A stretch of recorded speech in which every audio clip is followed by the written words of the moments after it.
everybody to this Platypus event after the elections, the future of the status quo. The Platypus Affiliated Society was established in 2006, and now we have chapters throughout North America and throughout the world.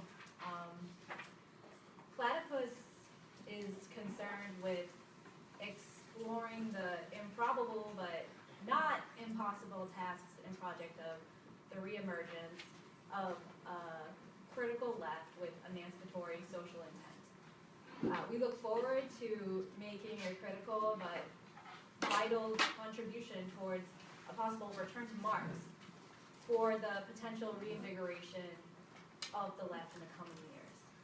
We invite and welcome those who want to share in and contribute to this project to get in touch with us, to come to our events. You can see there's many Platypus members throughout the room. People can raise their hands.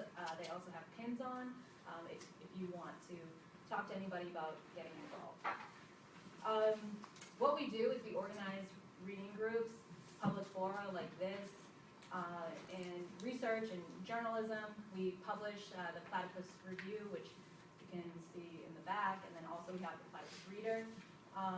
And all of these activities are focused on the problems and tasks inherited from the old left, the new left, and the post-political left. So if you are interested in getting involved, you can see people around the room, you can talk to them in person, you can visit our website. Also, we have several events at NYU that are ongoing. We have the coffee breaks, which are every Tuesday at 7 at Think Coffee. It's listed on this flyer in the back. We also have the Marxist reading group, which is every Monday from 8 to 10 at NYU in the Global Center. Also, the address is listed here. So today, the structure of the event is that the panelists are going to respond to a description that we have sent out. They're each going to take about 8 minutes to respond, and then after that they're going to take 2 minutes to respond to points that the other people have made. After that there's going to be a Q&A.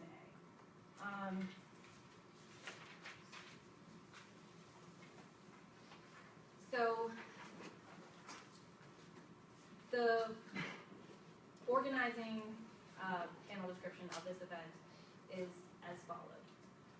The left has, for over a generation, for more than 40 years, since the crisis of 1973, placed its hopes in the Democratic and Labor parties to reverse or slow neoliberal capitalism. That is, to reverse or slow the move to transnational trade agreements, the movement of capital and labor, and austerity. The post-2008 crisis of neoliberalism, despite such phenomena as SYRIZA, Occupy Wall Street, the Arab Spring, anti-austerity protests, Bernie Sanders' candidacy, and Jeremy Corbyn's Labour leadership, has found expression in the avowed right through UKIP, Brexit, the UK Conservatives' move to red Toryism, and now Donald Trump's election. The old neoliberal consensus is falling apart, and change is palpably in the air. Margaret Thatcher's infamous phrase, "There is no alternative," has been proven wrong. What can the left do to advance the struggle for socialism under such circumstances?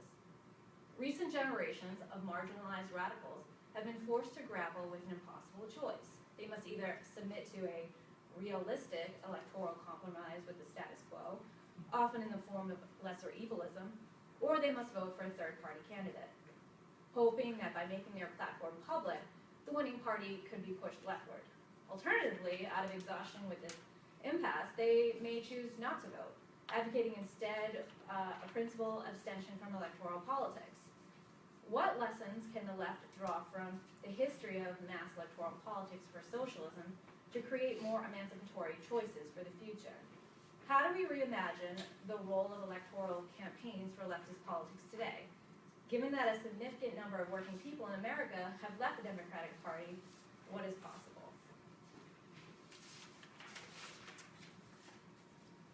The panelists that are going to speak today So to my immediate left, Robert Stevens, a labor organizer and editor of the Orchestrated Pulse. Ben Serby, a volunteer organizer for Team Bernie USA and a PhD student in history. Howie Hawkins, co-founder of the Green Party and the Green Party candidate for governor of New York in 2008. And Karl Belin, a labor organizer and socialist worker. So, starting with Robert. Sure. So, yeah, these are a lot of questions to try to wrestle with that I've been personally invested in for the last few years. Some of the movements or collective actions that you mentioned are things that I participated in directly, like Occupy Wall Street, for example. The way that I guess the way that I'd like to talk about it or answer the question is not so much to say that I have an answer to these things, but to talk about a couple of beats in my life that kind of echoed some of the questions that we're trying to wrestle with. So, for example, when I first came to consciousness around what was politically possible, when that expanded in my mind, I was in Bolivia. And I was in Bolivia in 2008, and I was there during Barack Obama's election. I'd always been skeptical of Obama. I was a junior in college, and so I wasn't really thinking that Obama was some sort of radical, especially when, like, in that Yes We Can speech, he was comparing the civil rights movement to the pioneers on the expanding, U.S. imperialism and the eradication of indigenous peoples on this continent. Like, clearly these are not the same things. Why is he, making an equivalent? What is really going on here? So that was me at 20 when I was thinking that way. So I decided to go to Bolivia, where they had an electoral, quote-unquote, revolution around Evo Morales' quasi-socialist party, MAS, Movement Towards Socialism in English. So I saw up front, in person, what that meant for poor people, what an electoral movement that came out of the Coca Growers Union, which is where Evo Morales came from, that also mobilized indigenous sectors to deal with questions of autonomy and respect for their cultures, that mobilized a whole reimagining of what to do with the surplus that they extracted from hydrocarbon sales in the international market and recalibrating how much of that would be redistributed to the people.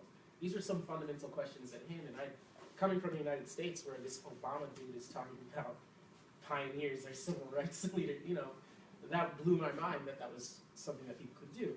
At the same time, since then, I've watched from afar, since I left the country, some of the promises of that coalition reach their limitations and ultimately be betrayed.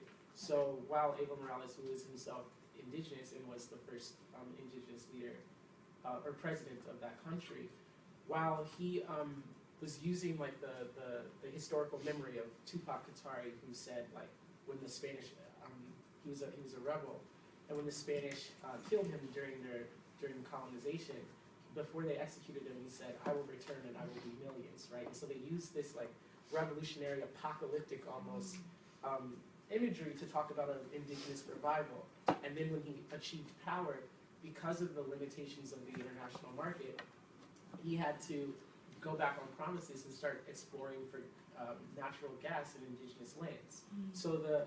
So what that taught me was, okay, there's great hope that was manifested through these a real success at an electoral level that combined multiple sectors of the society and achieved state power, right? But at the same time, how do you then deal with that when the rest of the economy, when your entire economy is situated around international market capitalism? So what is the conflict between the economics and the political? And so that kind of has informed my ideas around elections and their significance, and that they're far more far more advanced in that context than we are in the United States. We don't have functioning institutions to even be able to coalesce into an electoral drive that could achieve state power in that fashion. So what does that mean for us in this context? And so I stopped voting, actually, shortly after that. I voted for Obama, and then I was pretty much out the game. And so I started thinking, okay, well maybe it's social movements, which is how you describe a lot of the stuff that was happening in Bolivia. Okay, what does that look like? So I began getting involved in some of those. The first major one was the Occupy Wall Street movement, which was almost an, I think you mentioned in the preamble, I suppose, kind of post-politics formation. That's kind of how it felt. It wasn't just, for me, it wasn't necessarily that there was a coherent political vision in those moments, but rather, these are some of the first times in my life where in the United States I was around people who had generally a similar orientation to the world as me, and were willing to do things about it in the real world. And so I found value in that, but still, again, limitations. Because pretty much because we were directly in conflict with state power, and we could not overcome that. People were even beaten, we go to jail, all of that. And so that began to expose me to the limitations of this kind of extra institutional kind of movement in this context. And so I went from trying to balance, seeing what an electoral strategy would look like, seeing what an extra institutional strategy would look like, to now coming and saying, okay, one of the issues that I had is that we had no base. Like there was no actual constituency that we were actually trying to mobilize and move towards a goal, right? So what are the various bases that are possible to build so that we can have the necessary blocks to be able to even have what we should do electorally be a relevant question? That's a struggle for me. It's like, okay, I'm talking about this stuff in the abstract is cool, but if we don't actually have blocks of people that can actually advance any of these interests, okay, it's cool, but we're gonna be in the room by ourselves. So, I said, all right, what does that base look like? So I got involved in labor organizing. That's what I'm currently doing. I work for a labor institution in Chicago, in a hospitality union in the private sector. So as many of you may know, the private sector is somewhere around 7 or 8% unionized, right? Falling from, I think we also said that in '73, that was a big turning point, right? So back then it was 36% unionized in the private sector. So we've had a lot of losses happen over a very long period of time. But these people have a base of people. When I'm working, I'm actually responsible to people, which that's the first time in my political life that that's been a reality. So it's totally changing how it is that I think politically and how I engage these questions. Because what I'm asking now, rather than looking far off into the future like I was when I first got exposed in Bolivia, whoa, that would be interesting to fail in this way. It still does a lot of things that are good for people, but fail. Now I'm okay, how do I even gather or mobilize the people to even have failure at that scale be a remote possibility? And so I know that doesn't exactly answer the question, but that's because I don't have an answer. I have, like I said, different reference points in my own political development where I'm at the point where it's is it possible for labor institutions which actually have bases to be relevant in what's necessary to overcome not just Trump, because I think Trump is a manifestation of very old politics going back to around the early 70s, late 60s with Nixon's election, and the big sea change from a war on poverty to a war against the war on poverty, the war against the very idea of social welfare, of collective action, all of these things. It was manifested in multiple ways. And so I'm really wrestling with that. So currently, so if anybody has any answers, I'm here to get help with that as well, So the last thing I'll say is, where I am right now, the question that I have, what I think is relevant to what we're trying to talk about, because again, I kind of shy away from the grand question of what should we do electorally, because I feel like we're not even close to being there. Where I think we are the institutions that currently exist relevant to those kinds of broader questions about vision and what we want to see happen? And secondly, how should those institutions engage the existing political system? So even when the turn happened in the early 70s, there were still victories like environmental protection, like Roe v. Wade, and that expanded abortion access in one sense, but in '76 they cut out the Hyde Amendment and cut off federal funding, cut research, all of that stuff, so access is limited based on class. So you had all these technical or technocratic gains, and we demobilized the social movements that pressured the government to concede these gains. Should institutions pivot back towards creating these movements and actually being able to punch above their weight or what? I don't know. But right now what I'm seeing, as we've lost and lost and lost and lost, we've retreated into a technocratic impulse in which we tinker with existing things, and that doesn't actually lay the seeds for any of the questions that we're tossing around in this room right now.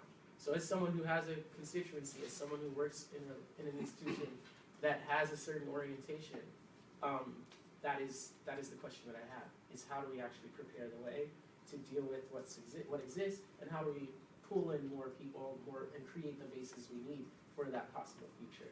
So I don't know what that looks like, but I'd like to explore that question more.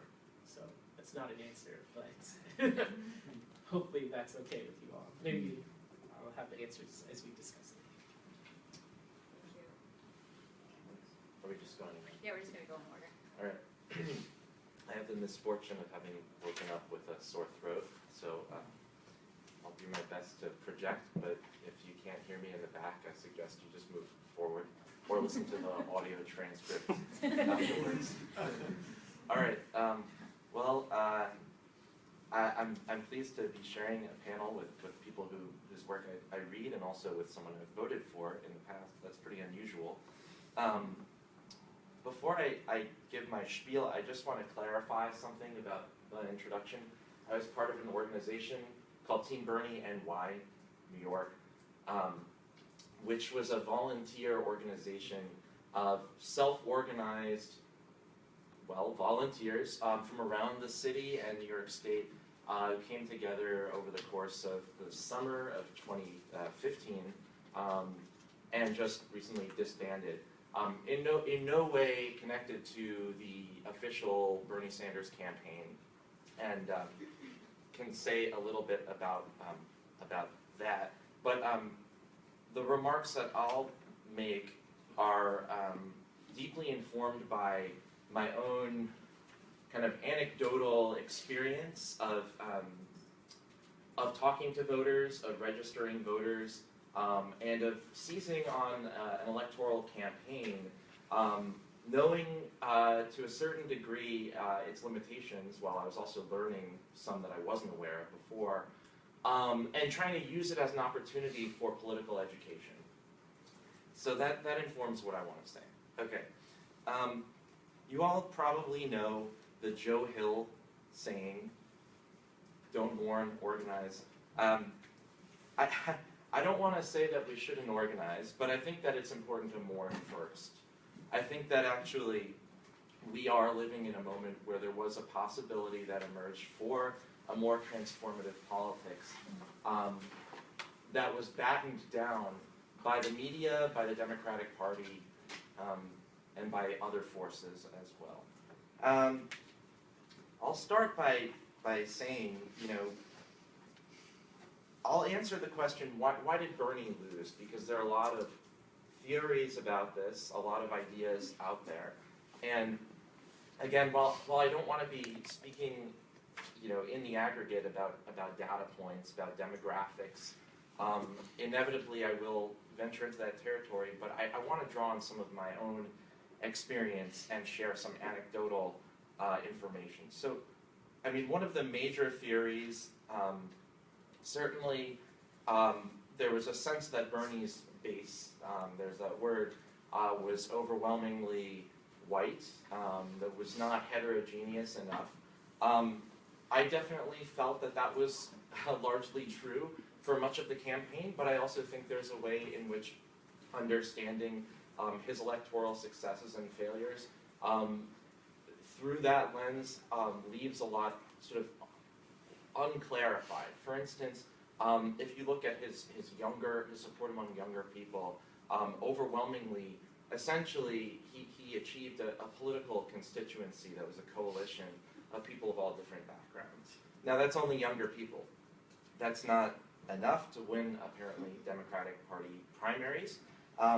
But I think that it casts this question of who was it who he was speaking to, who was it who he was representing, in a somewhat different light from how I think, for instance, the New York Times would have presented it, like after the Washington caucuses, for instance, when they said Bernie wins overwhelmingly in one of the whitest states in the country. It's actually one of the 10 most racially diverse states in the country, but that's neither here nor there. Another reason that's not often talked about is his organization was extremely unprepared, I think, for the fact that he was propelled from being at 3% in the polls when he started to all of a sudden outraising his opponent, who was the horse that Wall Street was betting on. But also that this was going to be a campaign that would last as long as it did. Now you can blame Bernie and his advisors for that. I think certainly that that's reasonable. But I think that the extent to which, again, from my own experience, some of the people who were hired, I know there are people in this room I recognize from the Bernie campaign who can also speak to this. Some of the people who were hired, some of the people who were surrogates were beyond unimpressive, to the point where you actually had to wonder whether there was outright sabotage within the organization. And I could say more about that. But I guess what I want us to understand is that it's amazing that he got as far as he did in light of that fact. Now, the two bigger reasons, I think, why he lost, and you know, I've already mentioned them. One is the media. The lack of media coverage, for instance. Most of the canvassing that I did here in New York, where I live, was in predominantly working class, predominantly African American neighborhoods, places like East New York, Brownsville, East Flatbush, Coney Island. And, you know, when I started, most people had no idea what I was talking about when I said Bernie Sanders. And these were registered Democrats. Now, eventually, obviously, he was, you know, a little bit, you know, leaked through the media, although there are statistics showing the amount of coverage he received in, you know, relation to other candidates. Of course, Trump received by far the most media coverage, and that's, I think, has much to do with why he won.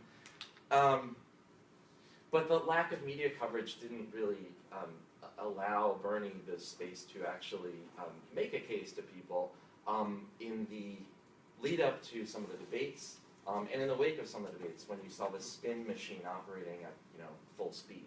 And you know, just to give an example of what I mean by the kind of media coverage that he did receive, I mean, the first questions that were asked at the first Democratic debate, which was in October of 2015, were about, I mean, first of all, red baiting, right? There was a question about his trip to Moscow with his wife, which was part of a diplomatic program that he was a part of as the mayor of Burlington. It wasn't like he was going to, you know, pay homage to Stalin. But if you had no idea who Bernie Sanders is, and, you know, you're watching this debate for the first time, this is your first time seeing this old, you know, cranky Jewish socialist guy with a Brooklyn accent, it's a little bit misleading, to say the least, to paint him in this way. But the first, like, 20 minutes of the debate were also all about guns, about gun control. And there was a way in which the starting position for all of the people on the stage was one of kind of closing ranks around, you know, against somebody who was then perceived as a kind of a sellout, kind of closer to what you would imagine a Republican voting for and sounding like. You know, maybe he didn't have the best answers for why his voting record on gun control didn't please liberals in the way that maybe Hillary Clinton's message did. But it was, again, a deeply misrepresentative way of trying to establish what a candidate stands for and what his record is. He has a D- from the NRA. Then last but not least, there's the Democratic Party. I think we've all heard enough about the WikiLeaks documents and Debbie Wasserman Schultz, the management, the stage managing of the election by the leadership within the Democratic Party. What's amazing to me is how this combination of manipulation, sabotage, and ignoring from the media and from the Democratic Party went unchallenged, including from people in Bernie's campaign. So as someone who was not part of that campaign in any official capacity, but was organizing before the campaign ever showed up in New York, what I failed to understand is how it's possible that the media could not say peep about what happened during the Democratic primary in New York State, but not just in New York State, in Arizona as well. I don't know if people remember, there were lines that were around 7-8 hours long. People tried to vote. Yes, it was a Republican Secretary of State who had closed the number, or severely limited the number of polling locations in that state. Oh, time is already up. Okay, all right, so I guess what I want to say in conclusion, because I've done a poor job of making it through all of my remarks, is that what I witnessed in the course of organizing around, again, an electoral campaign, was that many people were politicized. Many people, I think, were radicalized in the course of witnessing the quixotic, I think, attempts of the Democratic Party leadership to try to force a spurious unity on a whole range of voters who were not responding to them. And that the coalition that I think voted for Bernie, which is totally disorganized. I'm not trying to pretend like this is some kind of organized group. But the people who voted for him in West Virginia or in, Oklahoma, states that he won by large amounts, as well as people in places like Greenpoint or Astoria, where he also won by fairly large margins. It's a coalition of working and middle-class people who are deeply disaffected from the Democratic Party. And I think that any movement that's going to challenge Trump, that's going to try and look at the way in which the right wing has managed to seize the microphone, because Hillary Clinton didn't really have much to offer these people, has to take seriously the fact that the Sanders campaign showed that, first of all, socialism is not a dirty word. Even in the South Carolina primary, 39% of voters self-identified as Democrats in South Carolina, as socialists in South Carolina. But also, that moving forward from here is going to require engaging these people, but also connecting to social movements, to people who are actually organized in communities, in labor unions, at work, and where they live. Because that was the major missed opportunity, was to connect electoral politics to something more stable and organized, and with the potential for continuity. But I think that right now, the main task for what remains of people in the Sanders camp is to challenge the Democratic Party leadership, which has failed, and to push for more transformative electoral politics, as well as social movement work. Thank you. Good afternoon. I framed my initial remarks around the 3 questions at the end of that description of the panel. So the first question was, what lessons can the left learn or draw from the history of mass electoral parties for socialism? And the preface also said that we sort of have this bad, impossible choice, it was called, between either lesser evil, Democrat, or voting for a third party to push the Democrats. And I would argue that historically, the historical lesson we can learn is that independent political action in this country by left parties did succeed in pushing the major 2 parties to the left, or at least to deal with their issues. But also, they didn't just want to push the 2-party system, they wanted to replace the 2 parties. And that's what basically third-party independent political action did between the 1840s and 1936. You first had a wave of abolitionists, land reformers, put slavery and land reform on the agenda. There were all kinds of independent initiatives, workies, the working men's parties, Local Foco, Liberty Men, the Liberty Party, the Free Soilers, Free Soil Party, and finally the Republican Party. And there were socialists involved, the utopian socialists, Robert Owen, those kind of communities, and their critique of capitalism as it developed, and large-scale enterprise developed, was wage slavery. You were not independent, the idea of Republican liberty being you're independent and equal, but if you're working for a boss, the boss telling you what to do, you're dependent on them for your livelihood, they called that wage slavery. So they were looking for an economic alternative. And that eventually became the Republican Party, which between 1854 and 1860 became the second party and then the first party. Got a big caucus in Congress and then elected Lincoln. And the Republican Party was actually named by a socialist in what's now called Ripon. Then it was Soresco. It was a utopian socialist community.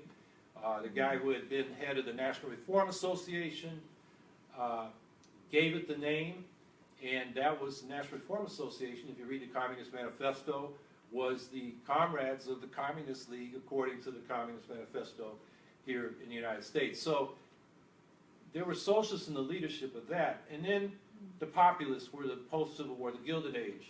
And they put the money question on the public agenda. Is money going to expand, or is it going to contract with the gold standard? Also, we're going to have greenbacks, public money, or we're going to have privately created money by banks. Voting rights, especially the early populists, the Greenback Labor Party, James Weaver, who famously got 9% of the vote in 1892, he ran in 1880 as a Greenback Labor candidate and toured the South and insisted on integrated audiences, at great physical risk. But this was a Civil War general, and there's a great book on that by Mark Laus called The Civil War's Last Campaign, if you want to read about that campaign in 1880. So they were fighting for voting rights and also at least public ownership of utilities, but they also called for public ownership of the railroads, which was the key industry at that time, to facilitate not just cooperative enterprises or alternative socialistic communities, but also because at that time a lot of farmers, they were becoming tenant farmers because of the monetary policies. They were losing, to the creditors, but people aspired to that. That was sort of the American dream, that you're independent by having your own business or farm. They were able to speak to that and elected a lot of people. The socialists came along as the next wave and ended up putting social insurance and labor rights on the agenda. But in 1936, the communists and the labor movement went into the Democratic Party with Roosevelt. And the socialist movement in this country largely abandoned its class independence, which, going back to 1848 was the key thing that was the lesson of those revolutions in 1848, which spread across Europe and into Latin America and Canada as well, demanding democratic rights, and the working classes finding out they could not count on the professional and business classes to fight for their rights once those other classes got concessions from the old landed elite. So class independence was a key thing, and in this country it's largely been abandoned since 1936, so you don't see the influence on the two-party system, except for the exception of the 60s, which I think has a lot to do with the international situation. We couldn't be a segregated apartheid state and compete for influence with Russia in the third world, and the Vietnam War tore this country apart. And so you had an exceptional circumstance compared to what we've had since 1973. Good point. The recession hit, and we've been going backwards ever since, at least, working people. So my, lessons I draw is that independent political action worked and gave expression to movements that were addressing the key issues. And you got to have the movement and the party together. And I could give you statistics on how many, well, I'll just give you a few. 1890s, well, in 1878, after the big strike in 1877 in the railroads, the Greenback Labor Party got 1 million votes and elected 14 members of Congress. That was a good beginning. They lost ground when the economy slightly recovered, but by 1892, the second strong wave of populism, the People's Party, 9% for president, another 1 million votes, 22 electoral votes. And in the 1890s, the populists elected 11 governors, 6 senators, and 39 members of Congress, and hundreds of state and municipal officers, and basically took over Kansas and North Carolina briefly. They basically committed suicide by fusing with the phony populists from the Democratic Party, William Jennings Bryan, in 1896. But a lot of those populists who didn't move right and racist moved left and socialist with the Debsian socialists. In fact, Debs was put into nomination in 1896, and history might have been a lot different if he'd accepted it in the People's Party. But anyway, the socialists, you know, they elected many mayors and state legislators, members of Congress, and then that whole trend of socialism, kind of after the socialist split between the Wobblies and the, you know, the more parliamentary wing, and then over the Russian Revolution, there were a bunch of socialistic movements between World War I and the mid-30s, the Nonpartisan League in the Dakotas, and going out further west, the Farmer Labor Party in Minnesota, Progressives in Wisconsin, and local labor and socialist parties, you know, affiliates of the Socialist Party. And they elected hundreds of local people. They had Milwaukee, they had basically, except for a couple of years, until 1960. At least they had the mayor's office. And in 1934, there were 2 governors, 4 senators, and 13 members of Congress representing these left-wing parties that were talking about the third-party challenge to Roosevelt. But I think by going into the Democratic Party, most of the left, and then forgetting about the principle of independent politics, that's where we lost our way.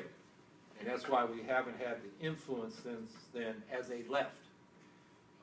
Inside the Democratic Party, the left does the grunt work for the liberals and basically reinforces the whole system. And, you know, I've been a part of third-party movements since the 60s, Peace and Freedom Party and Citizens Party.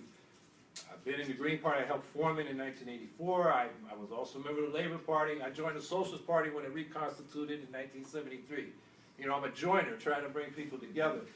And I can tell you, you know, the trials and tribulations we've had, but the point is, I think that's what's been missing. So the second question was, how do we reimagine the role of electoral campaigns for leftist politics today? And I would say, well, what do we know about today? The preface said neoliberal consensus is breaking down. Maybe with this conservative ultranationalism on immigration and trade it is, but when it comes to union busting, deregulation, privatization, regressive tax cuts, privatization austerity for the social insurance and public services, and a global military empire to protect corporate investments, neoliberalism is, I think, strong. It's just a more right-wing version of it that we're getting. So I'm not sure we're in a new era. We're in a right-wing version of that era, at least in this country. But I think whether we have the reign of Clinton II or we've got this reactionary Trump government, the same task would be before us, and that is to build an independent mass membership party of the left, based on local organizations, chapters, affiliates, that pay dues and finance the party ourselves. I think the populists made the mistake. They were based on Farmers Alliances and the Knights of Labor, which were membership organizations. But when they went into electoral politics, they modeled themselves on the American model, which is you call a convention at the precinct level, which elects delegates to the county level, to the state level, to the national level. Well, if you're well organized, the Farmers Alliances and the Knights of Labor, the populists stayed radical. Where they weren't well organized, in the North it was Democrats, in the South it was Republicans. They wanted to do fusion. And they largely took over those populist conventions and caucuses. And that's how you got the confusion about fusion in the populist movement. And without the self-financing and the democratic accountability of a membership, as opposed to a state-kept list of enrollees, which is just about who votes in the primary, you end up with the power structure of parties we have today, which is not the precinct and county and state committees. I saw the Vermont Rainbow Coalition take over the Democratic Party during, Jesse Jackson's campaigns. They wrote the platform, they had the whole executive committee, and Pat Leahy and whoever was in Congress, they just ignored it. Madeline Kunin, the governor, they just ignored all that stuff because their power base was their funders. So the real power structure of the two parties is entrepreneurial candidates and their staffs trying to get investments from big money, corporate funders. That's the real power. And what you got, you can try with Bernie Sanders to reform the Democratic Party, but what do we got? We got Chuck Schumer in the Senate, very Wall Street kind of Democrat. They just elected Nancy Pelosi in the House. What did she say when Bernie Sanders brought up single payer? It's off the table. That's who runs the Democratic Party. And then they're going to put out a Keith Ellison or Bernie Sanders or Elizabeth Warren to lure progressives back into the Democratic Party. And they're the bait. And so don't get caught on that hook, would be my recommendation. So I think a good example to show that this is possible is the Richmond Progressive Alliance. Several hundred dues-paying members. Richmond, California, north of Oakland, working class community, 80% black, Asian, and Latino. They have beat back Chevron, which puts millions of dollars in the local campaigns. They just won a couple seats in the council race. Gail McLaughlin, a Green Party member, part of the Richmond Progressive Alliance, was mayor for 8 years. Now she's back on the council. And if you study that example, they've done a lot of progressive reforms. The limitation there is nonpartisan elections in California. So it's a coalition of Greens and Peace and Freedom and socialists, independent socialists, but also progressive Democrats. So their coalition will hold together against state legislature or Congress. The congressman there was a very liberal guy named George Miller, but he became the Democratic sponsor of No Child Left Behind, and on his way out the door, the Multi-Employer Pension Reform Act, which changed ERISA and allows our pensions to be cut. Mine too. I'm a Teamster and my pension's being cut. So thank you very much, George Miller. And if the left had been challenging him, at least we could have had a debate about those issues. So the last question I'm supposed to wrap up. Given the significant number of working people in America that have left the Democratic Party, what is possible? They haven't just left the Democratic Party, they've left the electoral system. The non-voters were 48% of the electorate. They're overwhelmingly working class, and they're totally disgusted. So what a local organization like the Richmond Progressive Alliance, a Green Party chapter, wherever you are, put down your bucket and organize there to organize the class. You got union and non-union. You got private and public workers. You got public workers supervising people in the welfare and prison system. We got all these divisions. We're geographically segregated by income across the working class. Inner city poor people of color mainly, inner ring suburbs, blue collar suburbs. Those people don't even know each other. A party's got to bring those people together as well as do the kind of things Platypus Society is doing, and that is educate, so that people understand the power structure and so forth.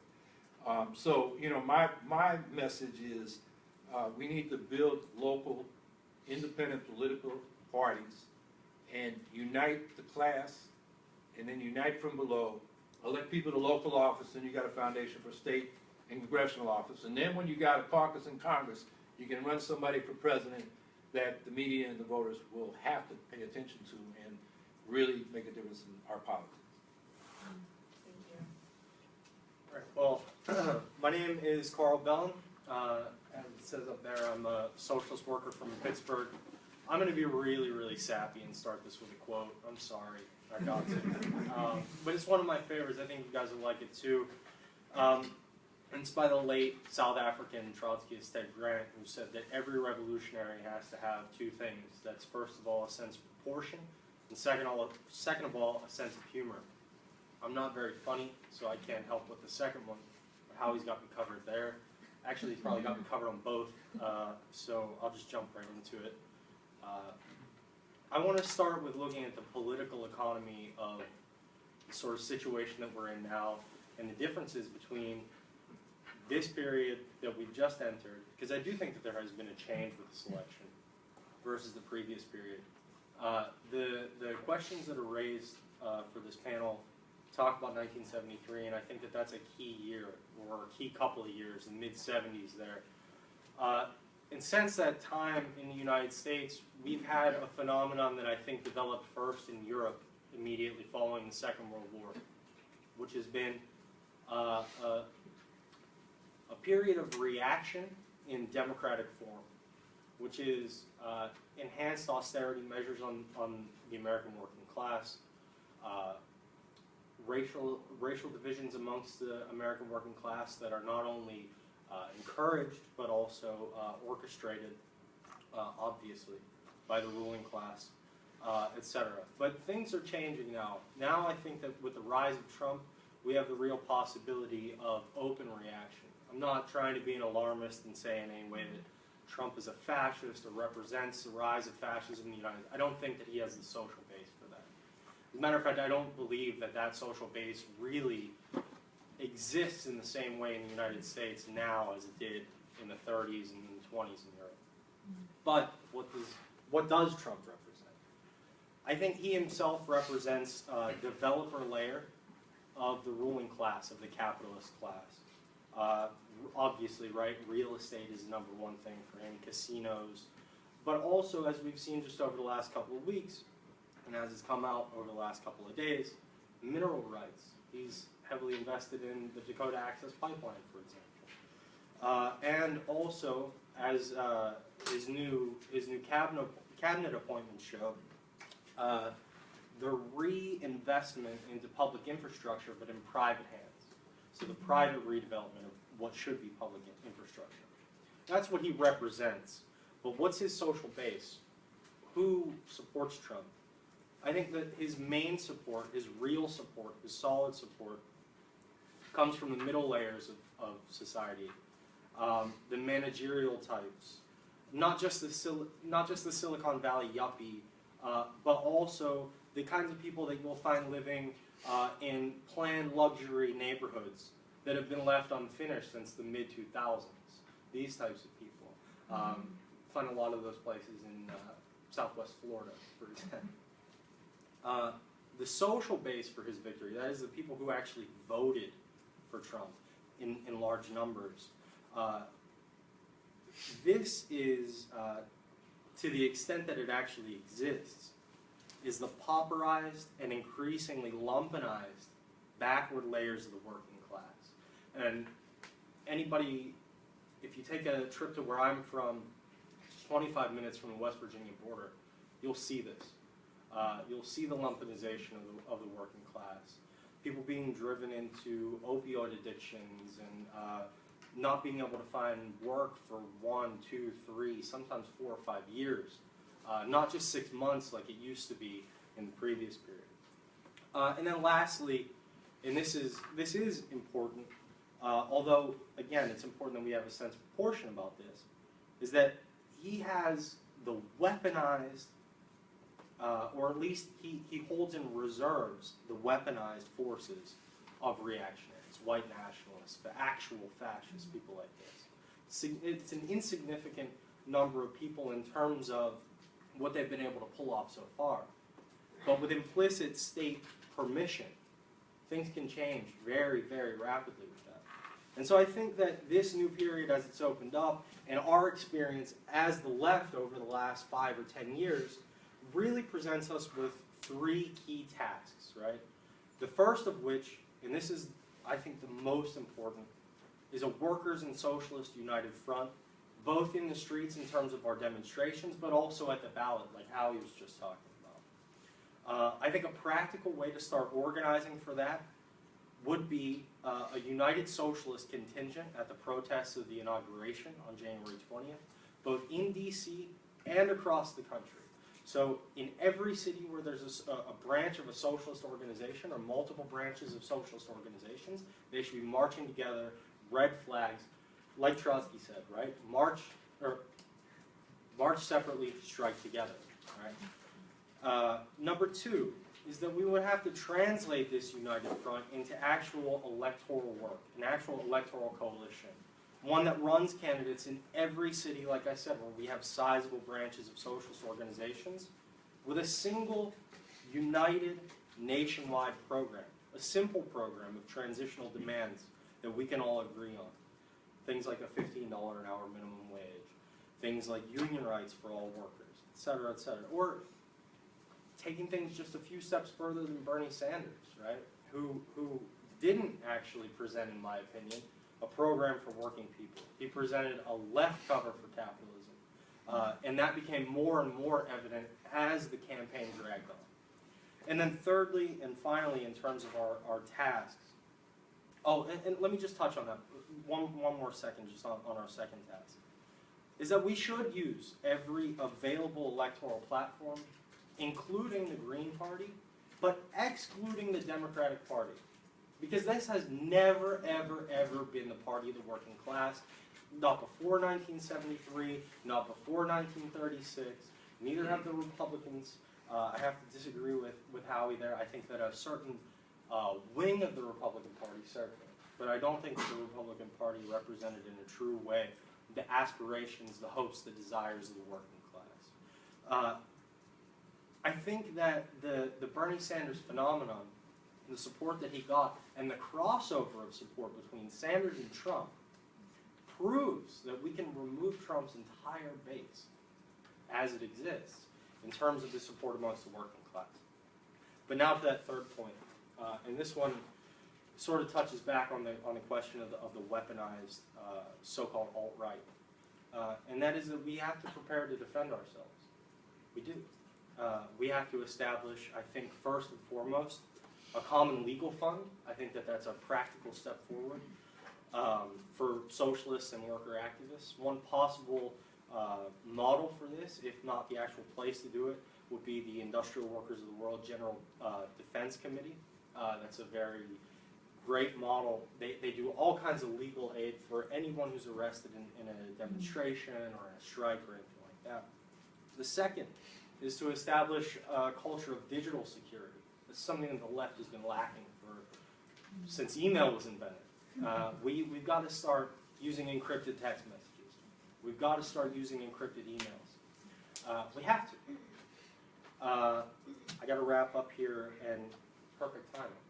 So the third thing in terms of preparing to defend ourselves is to actually take steps to ensure the physical security of our meetings and our rallies. I'm not saying that workers should arm themselves and start self-defense committees. But in Europe, you'll find that at meetings or at socialist rallies or communist rallies, there are what they call marshals, right? People who, it's their task, it's their job to defend the security of the rally.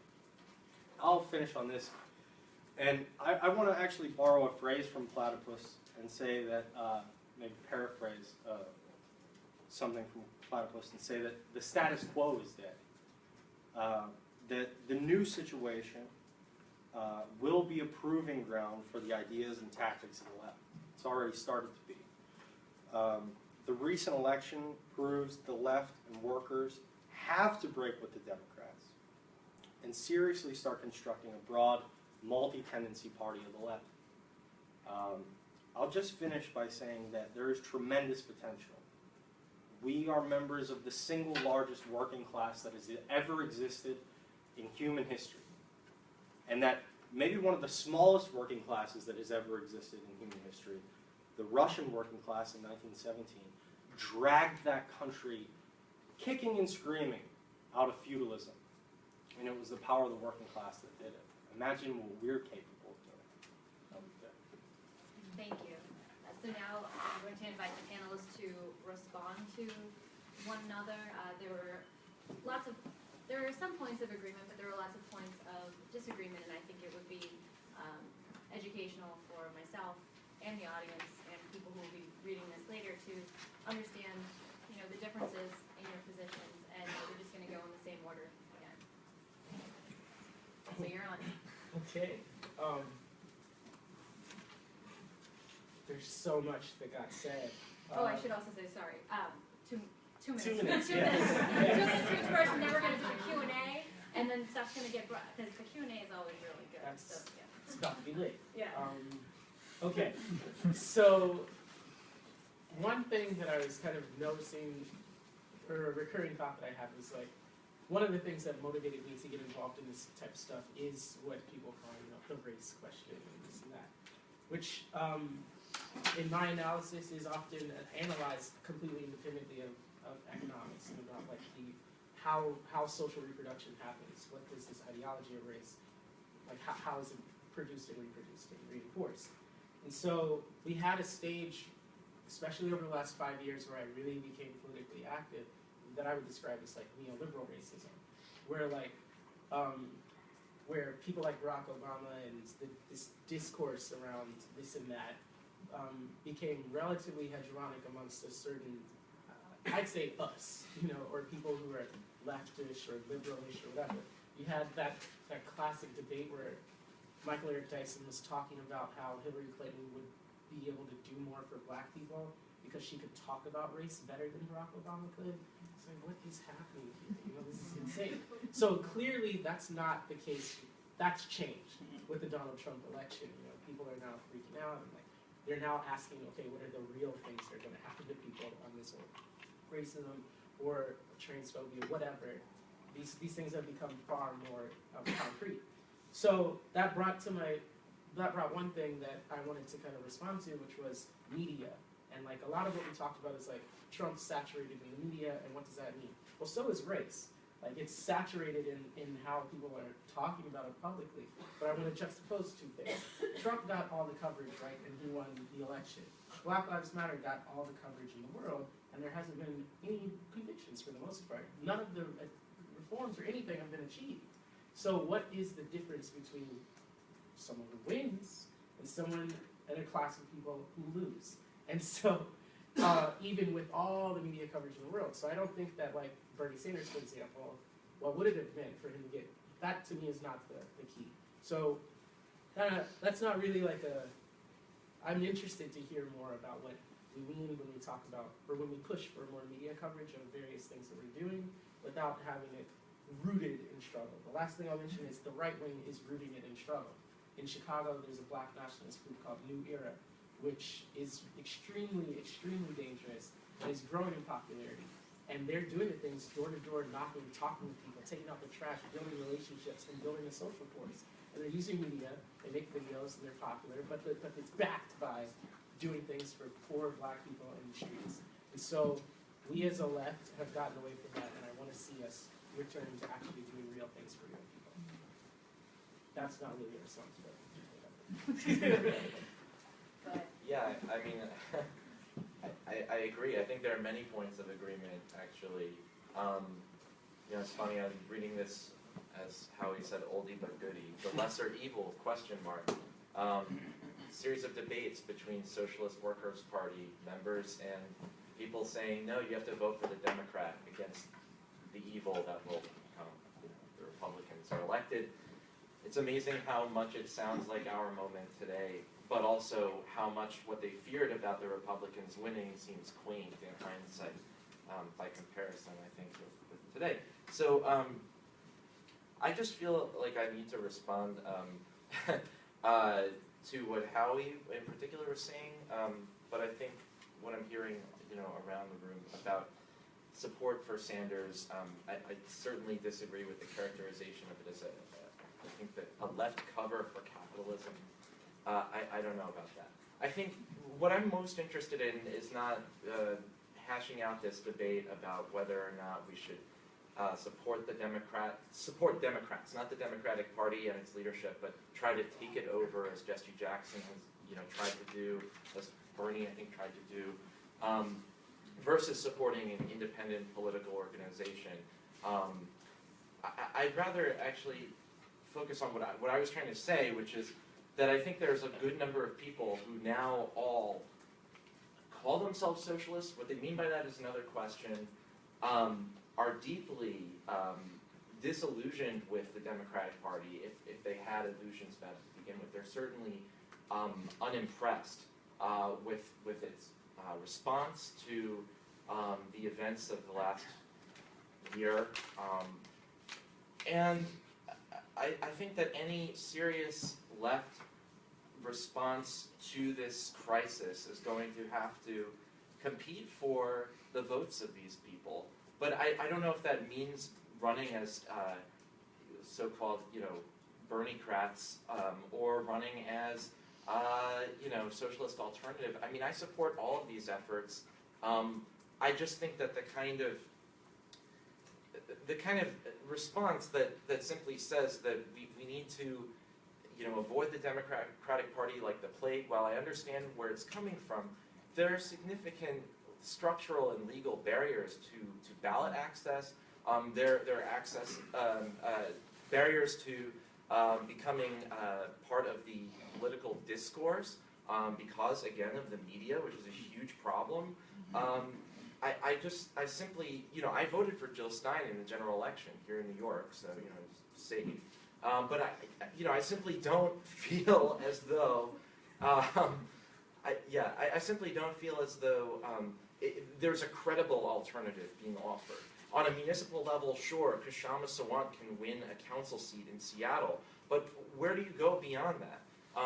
And I think that we need to, I actually want to come back to what Robert was saying about a base, because I think that that's where I think we all recognize the problem with electoral politics lies, that it doesn't actually connect with people where they live and where they work. And any serious electoral campaign, which unfortunately is how most people in this society define politics. It's elections. It happens, it's a cycle, it happens once every 4 years, or if you're lucky, they think every 2 years. It's a way to pivot people to thinking about their communities, the ways in which they're being screwed by neoliberalism. I think that we have to seize every opportunity that we can get, which means working within the Democratic Party sometimes to actually have conversations with people at their door to get them to question, essentially, who their leadership is and the direction the country is headed in. And that's what I found when I was doing this work. Well, I think the barriers to third parties is way overstated. If you haven't got an organization that can do a petition and get on a ballot in most states, you're not capable of running a reform campaign inside the Democratic Party, let alone a third party campaign. I just think that's not a barrier. And beyond Seattle, there are lots of places. I mentioned Richmond, Dane County, lots of Greens on the county board there making a difference. My city of Syracuse, we're the second party, the Green Party. The Republicans are the third party. We got between 25 and 35% running 4 candidates 2 years ago citywide. I've got as high as 48%. And it took a statewide effort by the Working Families Party to get that other 2% for the most conservative member of the Democratic Party on the council to beat me. So, you know, we set the debate at Syracuse, and I think that can be replicated everywhere. What I'd like to focus on is, we talked about a transitional program and how we overcome the racial divide, and I think we need to go back to the freedom budget that was promulgated by A. Philip Randolph, Byron Rustin, Martin Luther King, and a whole lot of people coming out of the Black freedom movement who then were trying to say, how do we go from civil rights to human rights, and put forward a program that was really an elaboration of FDR's culmination of the New Deal, which he articulated in the 1944 State of the Union Address, the Second Bill of Rights, an economic Bill of Rights, a job guarantee or an income guarantee for everybody, national health care, what we call single payer, housing and education, good schools for everybody. What they added out of the Black freedom movement was desegregated housing and schools, because affirmative action was for white folks only under the New Deal. You got to read Ira Katznelson's book on that, when affirmative action was white. Now the lesson to draw there is, okay, they got this freedom budget going, and A. Philip Randolph and Byron Rustin said, we're going to get it from the Democrats. And they were silent on Vietnam. And A. Philip Randolph was in prison during World War I for resisting that war. Byron Rustin was in prison for World War II because he didn't want to fight in a segregated army. And they bit their tongues and basically lost the war on poverty in Vietnam. The other example was Martin Luther King, who said, I'm not going to do that. I'm not going to ally necessarily with the Democrats and be silent about Vietnam. We're going to have a Poor People's March to put this on the agenda and disrupt Congress in Washington until they dealt with it. And he was also open for a while to a third-party challenge, him and Benjamin Spock. Long story there, it didn't happen. But that's where we should have gone. We didn't, and we ended up in 1973 with the end of that whole New Deal era. And the Democrats have since abandoned single-payer health care, the right to a job, and so forth. So I think that's the kind of transitional program we can put out. I called it the Green New Deal because I think we had to add the climate piece. Unfortunately, the Green Party, Jill Stein, and some of the people in my campaign when I was running for governor said, you got to lead with climate change. And I was saying, no. People, first thing they're concerned about is how are they going to provide for their families. So you start with those economic demands. Green New Deal, you add the greening around climate action. That's what I would suggest for and the thing that, this is the most important point, what Randolph, Rustin, King, and the rest of them understood was, and why they put forward this program was, that you're not going to have racial justice secured until everybody has economic justice. And because we didn't win that economic justice, we had a white backlash, which was expressed in the Southern Strategy of Nixon, the whole Republican Party, the accommodation by the Clintons, and we can go into their profound racism during Bill Clinton's administration and his campaign, executing Ricky Ray Rector, announcing the crime bill in Stone Mountain, Georgia, the spiritual home of white supremacists, the Ku Klux Klan, with a bunch of black convicts lined up behind him. That was the message he sent right before the Super Tuesday. So it's not just the Republicans that have played this politics and have divided us. And then we've allowed fair housing in schools, segregation to fair housing to die. School segregation is increasing since the 1980s. And that's what we lost when we didn't take the right turn back in the 60s. The last point is, one of the big problems with Bernie Sanders' campaign, like with Rustin and Randolph, is they didn't address U.S. imperialism and militarism. Mm-hmm. And if you don't do that, you're not really dealing with a power structure and transformation. I'll keep it really short and sweet. I just wanted to respond to a couple things. First, I'm not saying that we should avoid or ignore working class Democrats. As a matter of fact, I'm saying something completely to the contrary, that we should offer them an actual place to build, which is what working people want to do. They want to build their destiny. They want to build the vehicle that will allow them to control it themselves. We saw this with the Bernie Sanders campaign. We saw it here in New York, actually, with Team Bernie, and also with when I was in Brooklyn last year, or a year and a half ago, we saw it in Brooklyn as well. The campaign there taking different positions, actually, than Bernie Sanders did in some cases. Every worker knows that if something's worth having, it's worth putting a tremendous amount of effort into, because everything that we have, we've put a tremendous amount of effort to get. And then finally, I just want to make this point, this final point on Bernie Sanders, and that is that his support for Keith Ellison is the best evidence of him being a left cover for capitalism. Everybody looks at, or I shouldn't say everybody, but the corporate media looks at Keith Ellison like he's this great progressive. Quite the contrary. When Ty Moore ran for Socialist Alternative in Minneapolis as for city council, it was Keith Ellison that the Democratic Party brought out to bang the drum for his opponent in the Democrats, Alondra Cano. And he ended up losing by 225 votes, I think it was, on the basis of Keith Ellison coming out, making robocalls, making speeches in Minneapolis. That is the best evidence that one can provide for Bernie's real role, which in my opinion now, you know, and this is my view has changed over the last 2 years. But the role that he plays today is actually one more of sheepdogging than it was 6 months or a year ago. Yeah, we'll go to the Q&A, but you can try to weave that into your response. Sure. Questions. All right. Who wants to ask? Oh, yeah. We can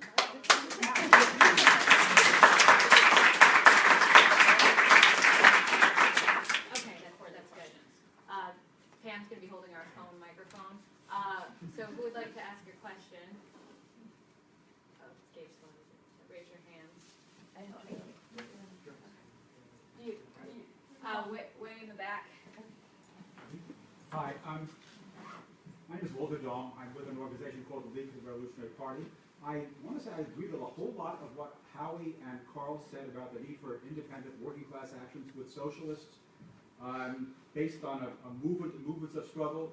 I think that's the standard and very traditional and correct Marxist tradition. I'm certainly with you on that.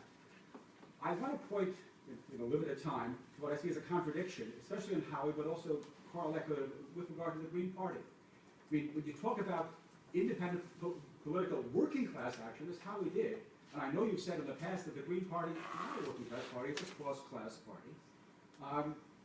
I take it that I assume you're being honest, and you're trying to find a way to get the Green Party to lead to the kind of independent working class party that you talk about. And I'd like to hear why you think that's possible, or how do you think that's going to happen. When I think of the Green Party, I think of Europe, where the Green Party has been in power. They had a foreign minister of Germany who imposed German imperialist interests there. I think they have the president now of one of the Baltic countries who was foreign minister of defense and wants NATO to be strengthened in his country. You know, he wants to be a greater ally of American imperialism.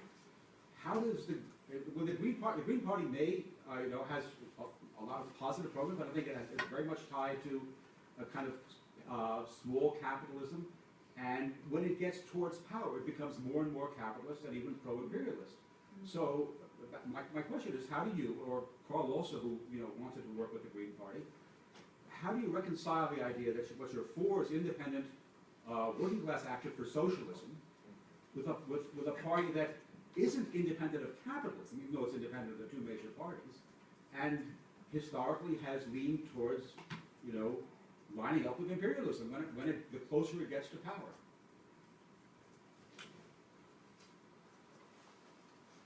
Who wants to answer that? It was directed at both of you.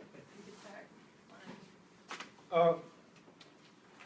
I think what defines the Greens as having class independence is its financial independence from corporate funding. That within that, once you cross that line, then you get people that are in opposition to the two-party system. And it's not so much what class you're coming from, but where you're headed, who you're with. The Greens vary in terms of, the composition. In Syracuse, I mean, just about every union and trade, working class occupation is represented in our Green Party. I was up in Seattle, Shauna Samant, she wanted me to do an event. They asked the Greens to organize it, and it was a bunch of old hippies. I mean, they weren't, the working class wasn't in that chapter. Or they were retired. So, it varies from place to place. I don't want to take responsibility for what, the Greens in Germany did with Joschka Fischer as the foreign minister. They formed a coalition with the Social Democrats, which were basically, the liberal version of capitalism there. That's a problem that explicitly socialist parties have faced every time electorally they get close to power, or they just get so powerful they got assets, like the German Social Democrats leading up to World War I. I think they voted for war credits because they didn't want their properties confiscated. They had sports clubs and, they had unions with all kinds of assets and cooperatives, and they became conservative. So doesn't matter what your name is, you're going to face that problem as you get closer to state power. And that's a whole nother question, and how you structure the party. I think the Greens, when they originally formed, they had structural reforms like rotation of leadership and so forth that was designed to prevent that kind of leadership, bureaucratic class from accommodating to the system against the grassroots. And then one of the fundies, that was the fundamental opposition wing, as opposed to the Realos, Petra Kelly said, I'm too important to rotate, and broke that thing. And then there was imperative mandate from the grassroots, and all that kind of got by the side, but it was a good idea to begin with. So for me, what we need is to cross that class line of independence, not just in label from the two parties, but in terms of how you fund yourself. And then within that, everybody who's there, we're going to have a lot of arguments. The Greens are having a big argument, should they have done the recount or not right now. But that's good, that we worked that out. But to me, that's the fundamental break. And, I go back to Marx and Engels. They said, the party doesn't stand outside and, shout at the class. They're right in it, organizing it. So we got to start where we're at, what our class is like. And it brings all the problems out there in society are going to come into the party, and we just got to deal with them. So that's what I think the approach has. Would you like to address this? And anybody else can also address this question, but it was directed at Karl as well. Sure. Comrade, what was your name? Walter. Walter, thank you. Walter, I think that we have to face the fact, and the fact is that we don't have a working class party. The Marxists in Pakistan and in Mexico in the 1980s, in Pakistan, they oriented toward the Pakistan People's Party, which was a multi-class party led by the petty bourgeoisie, led primarily by lawyers and doctors. But a huge number of peasants and workers were in that party, and that was the correct place for the Marxists to go, in my opinion, at that time.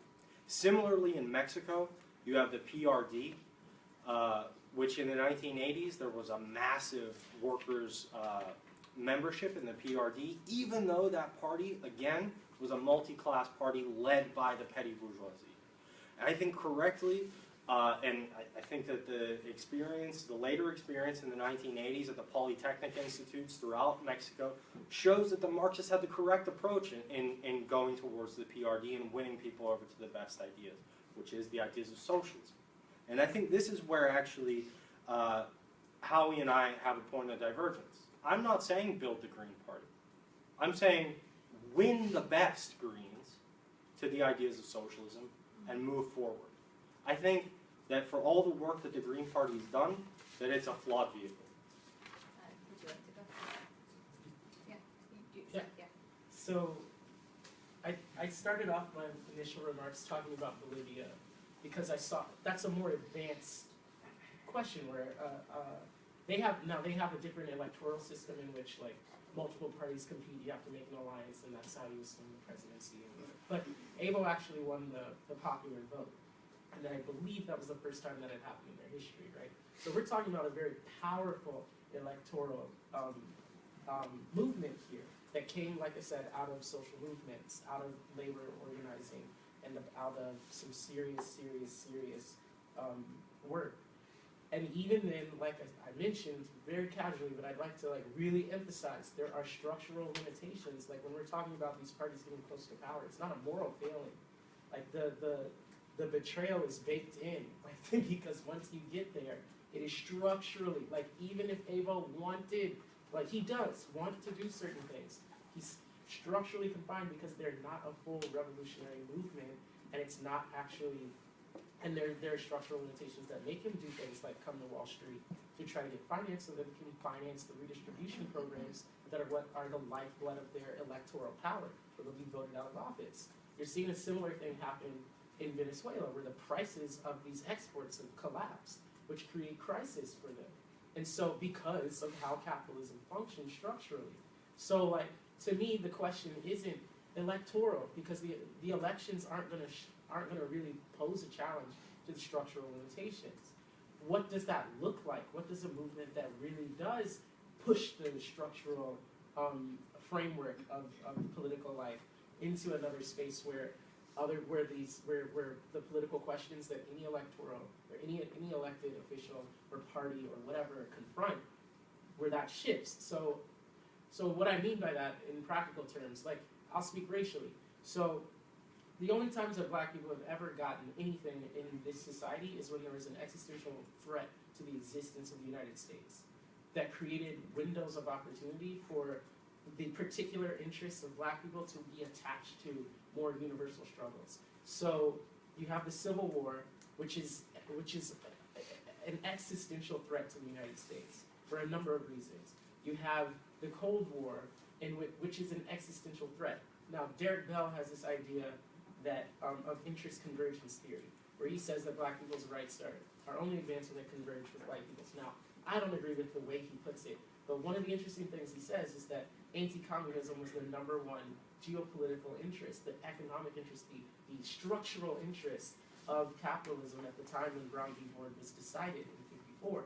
And there were directives from the US government. I think Howie was mentioning this as far as they couldn't compete with the Soviet Union for third world power, and that's what allowed a window of opportunity, a structural change to allow black people to assert claims to citizenship and equality.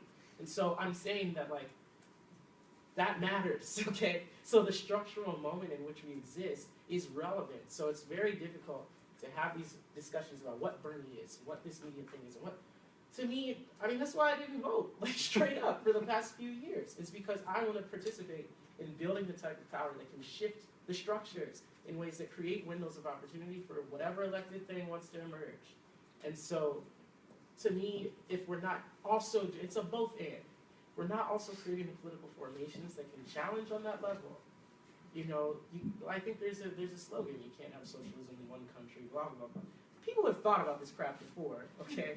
It's not, I'm not some genius, but like, what does that look like, and what do the existing labor institutions like the one I work for, or any other ones, what these bases, what is our role in actually making all of these debates that we're having relevant to like power? And so that's fundamentally the part that I think is missing. And that's the part that the right wing understands. They're in the prisons, they're in the streets, they're actually building the political forces necessary to kill us all, okay? It's not a game. So we're not doing anything of the sort. And so it's cool to talk about it in the abstract, but if you're not in the streets, you're not about that life, for real, you're not gonna win. We are not gonna win. And I wanna win, and I think you all do too. I want to take more questions. Yeah, go ahead. Oh. I have a question actually that's coming right off of what Robert said just now about limitations and what the right is doing versus what the left is doing. And I wanted to talk about ideological limitations for organization and how to possibly, because I think that Karl and Howie presented some really practical solutions that I think many people would be on board with, but how to figure out a way to organize forms of organization that adequately address ideological limitations, meaning like the dominance of politics of identity and representation that kind of assuages fears, right? But doesn't actually do anything. And also, so this conflict where a lot of people that I talk to in New York who are political, want a political revolution, I think, but they think that Trump was elected because most people in the United States are racist xenophobes. So kind of how to address that and how to get into a situation that isn't something like Occupy ended up being, which was a formal exercise in an organization that didn't culminate, it couldn't bring itself to be anything more than that. It was significant for what it was, which was that. But so I don't know if that question fully was articulated adequately, but just talking about ideological limitations from the, to what extent do we need to overcome left ideology, and to what extent do we need to overcome right ideology? Anybody like There is a to? point of procedure. Sorry? As someone who's been in a lot of panels like these, I find it might be more useful to maybe gather up a few comments from the floor and then have. Yeah, sometimes that allows them not to actually To get get addressed very- though, because then people just end up saying what they want to say. So, Well, you can do it at your panel. Okay, so anybody want to address this question? Go ahead. Well, on the ideological limitations, I would append what I said earlier about the Green Party is we adopted a resolution committing ourselves to being some kind of socialist organization. Now, the resolution is kind of clunky, and it would not pass probably anybody's ideological standards here, but the point is we're moving in that direction. And if you had an hour, I could give you some real stories about who the Greens initially attracted when we ran it up the flagpole.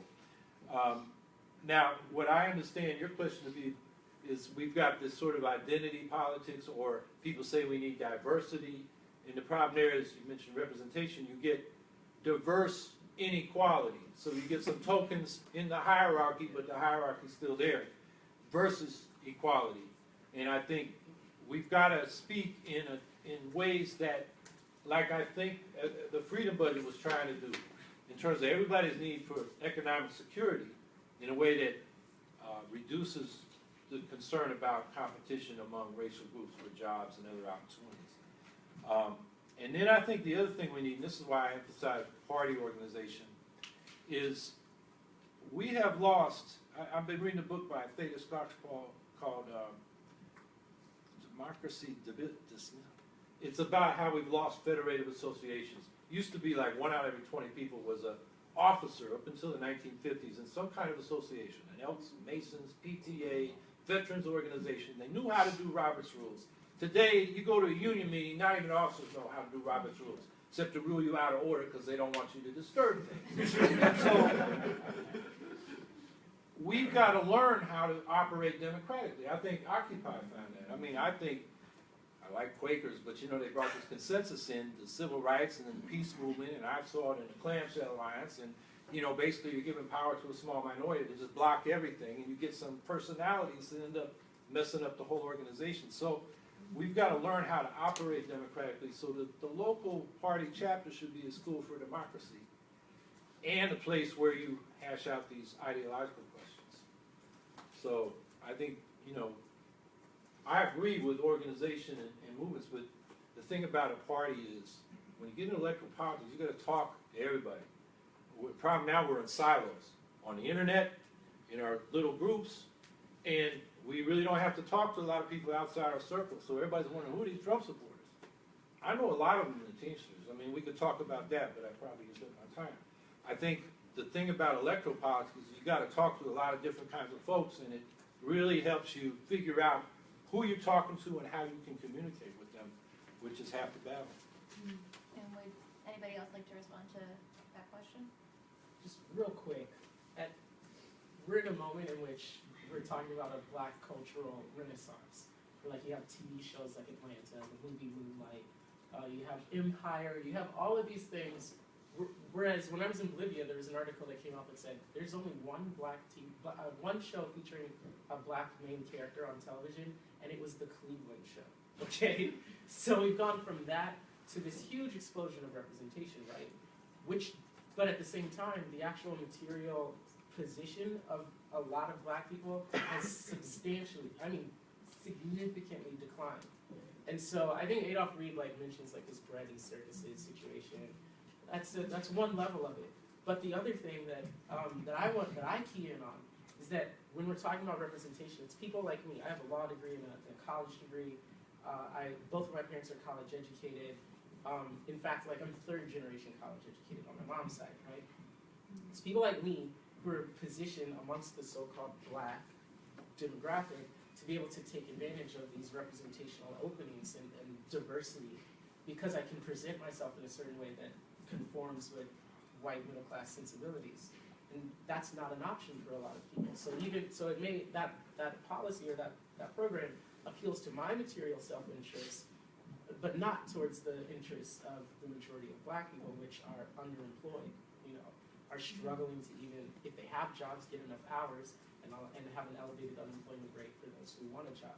So this politics is manifestly, not in lockstep with the actual experiences and realities of the people it claims to represent, and so that's why they're turning right. And so there hasn't been an assertion of this kind of universal and particular kind of negotiation that we're talking about. We haven't articulated that. We haven't made that case. And so, and Hillary Clinton has been part of taking advantage of that, where she's intersectional, and all this stuff. That is just nonsense. And so I think there's a pull to try to think that we need the perfect ideological program, but really, you gotta actually be out there with the people. And the ideology is how you make sense of your everyday social reality, fundamentally. And so you gotta shift, like we're saying here, to get to know people, you're saying real things with real people will shift the ideologies. You can't, as a college-educated black person, talk that shit if you're actually out going around people who don't have shit, okay? And then try to tell them that I got this job and that somehow helps you, poor black person. That's nuts. So, but there's a culture, because that's been the dominant politics, there is a culture of telling poor black people to live vicariously through the achievements of that are positioning black people. So that's something we have to contend with as well. But the left has abandoned this kind of particular and universal unification, and I think we have to get back to that. Same with abortion and a lot of other issues too that get siloed off. So I'm going to ask unless you want to respond to this, I'm going to go to another question.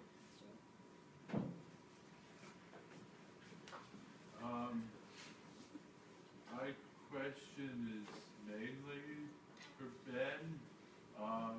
If I could pretty much challenge the better part of your remarks about why Bernie lost, that much more important than the minority fact than the minority vote was the vote of upper class professionals who went very decisively for Hillary.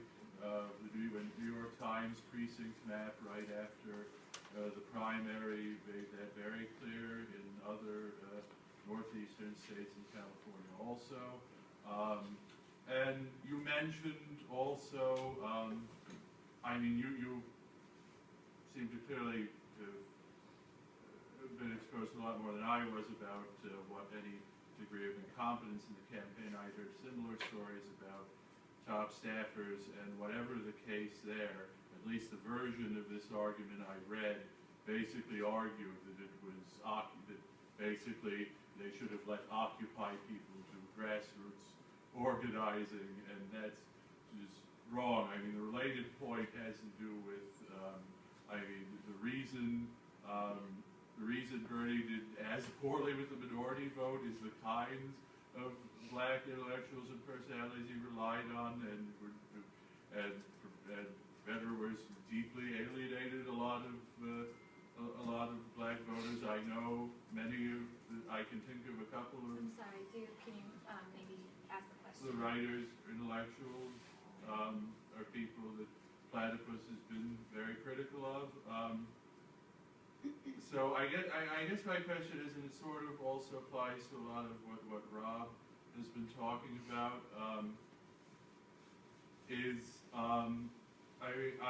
has to do. I mean, the whole social movement paradigm, Occupy, really strikes me as a dead end. I mean, and is not about concrete policy or political organizing, and just how much it's been co-opted, and how much Hillary's campaign relied on that paradigm you've just mentioned, the instances in which she actually used the word intersectional. So I guess I just like to appreciate a response to that.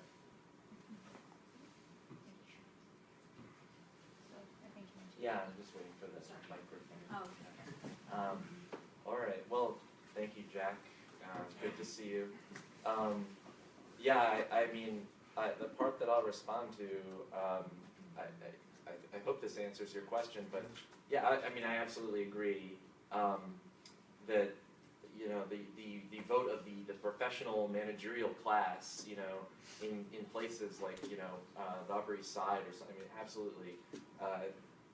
There's no question that was that was not part of Bernie's coalition, for sure. And I guess I was sort of thinking about, when I was talking about the Democratic Party as a kind of closing ranks, right, to prevent a takeover, an insurgency, however you want to characterize the Sanders campaign.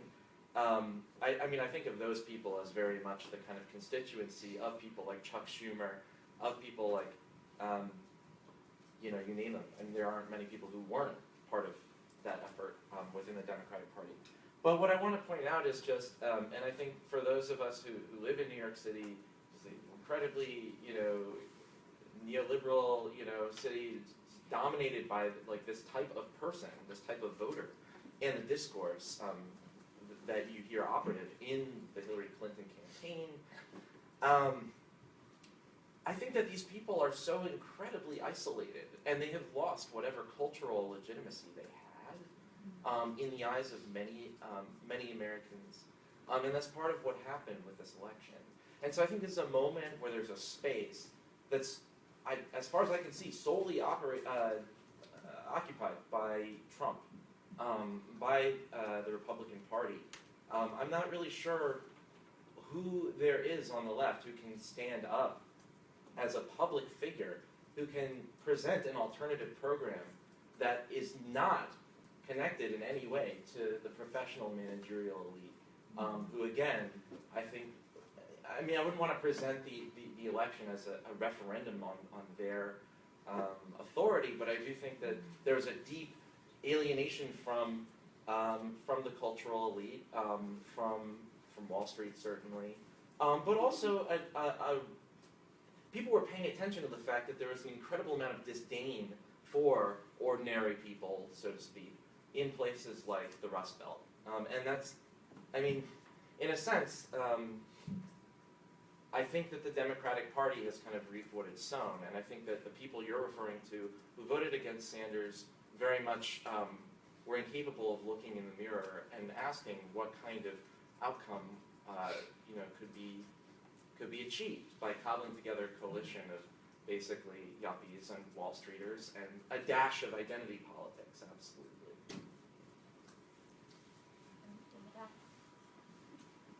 I guess my question is for all of you, sort of, I'm sorry, no. The thing that I sort of struggle with in terms of understanding what the next step is how, as whether it's a third party or a movement, you go from that local level of the city council to not even talking about the national level, but even just the state level. What do you guys think are the barriers to that, and do you have any idea, how best to kind of proceed in trying to tackle those barriers? Does anyone want to address that? Well, here in New York City, the state legislative councils or districts are smaller than the city council districts. Same thing in Los Angeles, a lot of these big cities. So actually, if you're going to run a grassroots district-based campaign, you might do better going for state ledge if you want to reach all the voters with a limited budget. I think the biggest barrier is being taken seriously by the voters and then the earned media. And that's kind of a chicken and the egg thing. Until you do get taken seriously, you aren't going to get a lot of votes. And then if you don't get a lot of votes, you're not going to be taken seriously. But I ran for like 10 times up in Syracuse. I mean, the last time I ran for county executive in '99, and they never named me in the paper until the day of the election, and they said a plucky Green candidate is running for county executive, and he's on the ballot as well as the incumbent. The Democrats didn't even run against this county executive. That was tough. And then a few years later, I got in a mayoral debate, and I frankly kicked their asses. One of them is now the county executive, and the other is Cuomo's guy running, utilities. He ran the environmental something, and now he's a Department of Transportation head. And after that, it's like the voters said, wow, this guy knows what he's talking about, and the media said he got more to say than the two candidates, and suddenly we were in the middle of it. I mean, so it's like when you're organizing a demonstration or agitating around an issue, sometimes people don't come. And then it's like you sort of hit the bullseye, and suddenly everybody says, we were with you the whole time. I've been in so many movements where that happens, and it's the same thing in electoral politics. But I think the point is, once you get a foothold, then any district race, local, state, and I believe congressional races should be considered district. Once you've got a strong enough organization to raise enough money to reach those voters, and you've got some reputation that should be taken seriously by the media. But in most cases, it's the local races. Big cities aside, small cities, rural, suburban towns, you can run for district legislative races, school board races, and get a foothold. And once you're there, then the voter says, well, geez, we elected this person to the city council, why not the state ledge? She did a good job in the council, and he's been in the public eye, why not? I think that there's more a psychological problem there that people, they like what we say on the left. You look at polls, they're with us. The country's definitely center-left anyway. They're for the kind of stuff Sanders was talking about. They don't know about taking over the means of production, but they sure want their Social Security, their health care, and good schools, right? A lot of public expense there. They want climate action. So I think, they like what we say. It's just they don't vote for us because they don't think we can win. That's the chicken and egg problem. So you start local, and once you've got a foothold, I think you can run any district race, local, state, or federal, and run a competitive campaign, and in some cases win. Okay, so we got a decision to make. We can either, there's a lot of questions out here. We can, in the back. Hi, Wait, I want to. You gotta wait for them. Oh. You can start talking, it's fine. Just get louder. I'll start now. I want to ask.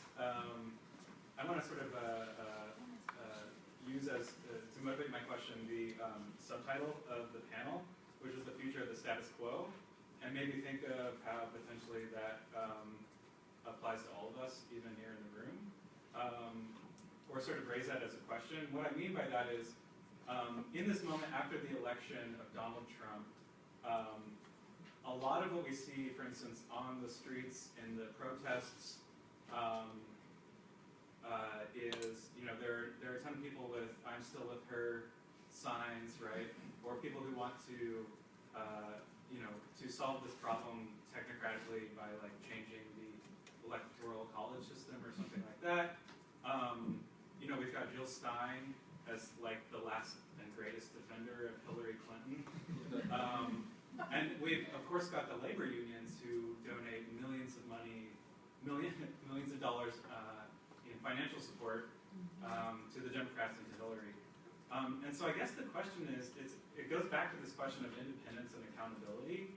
So how do we get people involved today, and especially in this moment where people are so upset, without having a repeat on a very diminished level of the moment that Howie finds so important, which is 1936, right? So the sort of capitulation of an independent left to the Democrats. You know, we have these options. We have movements. We have action on the streets. We have a leftish party. We have organized labor. So how do we, you know, it seems like this is a recurring problem. And so I'm wondering how we best make an opportunity or sort of take advantage of the opportunity of this moment without sort of falling into this fight the right mentality that leads back to the Democrats. Can you bring that up here, Josh? Who wants to begin? Right. Oh, can you give this to? Hey, Pass it. oh, there's one over there. There's Oh, one over there. great. So a couple of things about what you were just talking about. To begin with, I think any campaign or anything that we do is talking about electorally here has to be also tied to an actual bread and butter campaign that we're working on. The reason Shama Sawant won in Seattle wasn't just because Socialist Alternative did a tremendous job organizing, which they did, especially in that first race. But it was also because directly tied to that electoral campaign, inextricably linked to that electoral campaign, was a campaign for a $15 an hour minimum wage. And that helped, that matched consciousness where it was, right? That matched the workers in Seattle who wanted $15 an hour. And speaking to that, I just want to talk about another thing that you just mentioned. This idea of these signs that say "I'm still with her" and things like that. I've seen that on TV too. I only see it on TV in New York and in California. I don't see it at home. I don't see it, you know, in Ohio. I didn't see it in Cleveland. Certainly don't see it in Pittsburgh. People, almost in a perverse way, are kind of relieved that Clinton didn't win. Some. And this is, I'm talking here about trade union workers, which also raises the other question that you brought up, is the question of organized labor.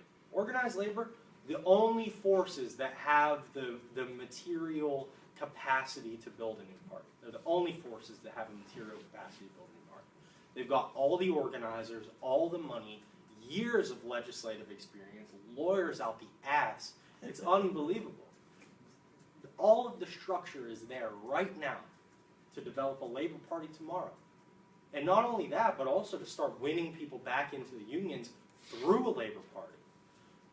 But what's lacking, and this goes back to an old quote of Trotsky's, right? The crisis of human history is a crisis of leadership. That's badly misquoted. But regardless, the fact remains. So what's our job as Marxists, as socialists? Go into the trade unions, go into the Green Party, go into the goddamn DSA if you can, if they exist where you are. And start winning people over to the ideas of socialism. Let's build something for real. Instead of just little sects in Pittsburgh and Chicago and New York, which has 50 of them, right?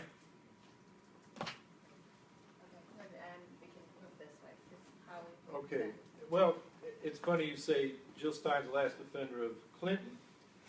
I hear that from the Trump side, and then from the Clinton side, I hear she spoiled the election. And the Greens are debating this amongst themselves. I'm just going to leave that out there. You all can debate that. But you asked about the future status quo and ourselves. And, you know, I go back to independent political action, and then I want to reemphasize the need for democratic organization, as opposed to NGOization or nonprofitization. Most of our movements don't have an organization to which the grassroots can make decisions. There are staffs funded by, if you trace it back, capitalists, the Soroses and the Steyers and the Lewises and their other names, who pay staff who sit in the office and decide what's going to happen, and then they mobilize us over the internet. And I can give you stories about how I watched people going chasing grants from the anti-nuclear power movements and anti-nuclear weapons movement to the Central America anti-intervention movement, and on for the last 40 years. And they're led by the nose by the funders. And the grassroots just is following along, not thinking for itself and making its own decisions. By the way, that book I mentioned, Diminished Democracy by Theda Skocpol. Since the 60s, we've lost these grassroots organizations through which people learn how to, you know, make decisions for themselves, whether on the left or the right. And I think that's something that a party has to develop. I don't see any other organization out there that really wants to do that. And the last point is, well, I think the way we fight the right is build the left, not unite behind the Democrats to defeat the right. More recent lesson is 2004, United for Peace and Justice, the big anti-war coalition. Their slogan was against the Bush agenda. So the Green Party is marching down here and people are screaming at us, you know, you got to unite behind Kerry. Kerry was pro-war. He wanted a bigger surge than Bush got. That's what happens, you know, you end up joining the other side when you get, you know, anybody but Trump or anybody but Bush. Now, who has the resources to build this? The unions? Yeah, they got the resources, but I believe, having been in a number of unions since 45 years, the unions are going to join the left when the left is so strong and is going into the unions and reform them. They're not going to form a labor party. I mean, the farce that happened in the 90s, you know, Trumka was part of that. And he was part of it because Tony Mazzocchi told him we're not going to run against the Democrats, at least until we're sure we can win. So I think, now what the Sanders campaign, and this is the biggest lesson from that, they had a lot of grassroots people funded with small donations. That's your dues-paying mass membership party. And it may not have as much resources as a Clinton, but it has enough resources to compete. And that's what we got to build. That's a good point of transition, because you mentioned, Howie, that what makes the Greens independent is that, you know, on this question of whether they're a working class party, which they're clearly not exclusively or in any self-identified way, is the fact that they're backed by, not by corporate donors, but by ordinary people. And that's precisely what described the Sanders campaign. It was precisely what I think appealed to many people who weren't necessarily very political before becoming Sanders voters.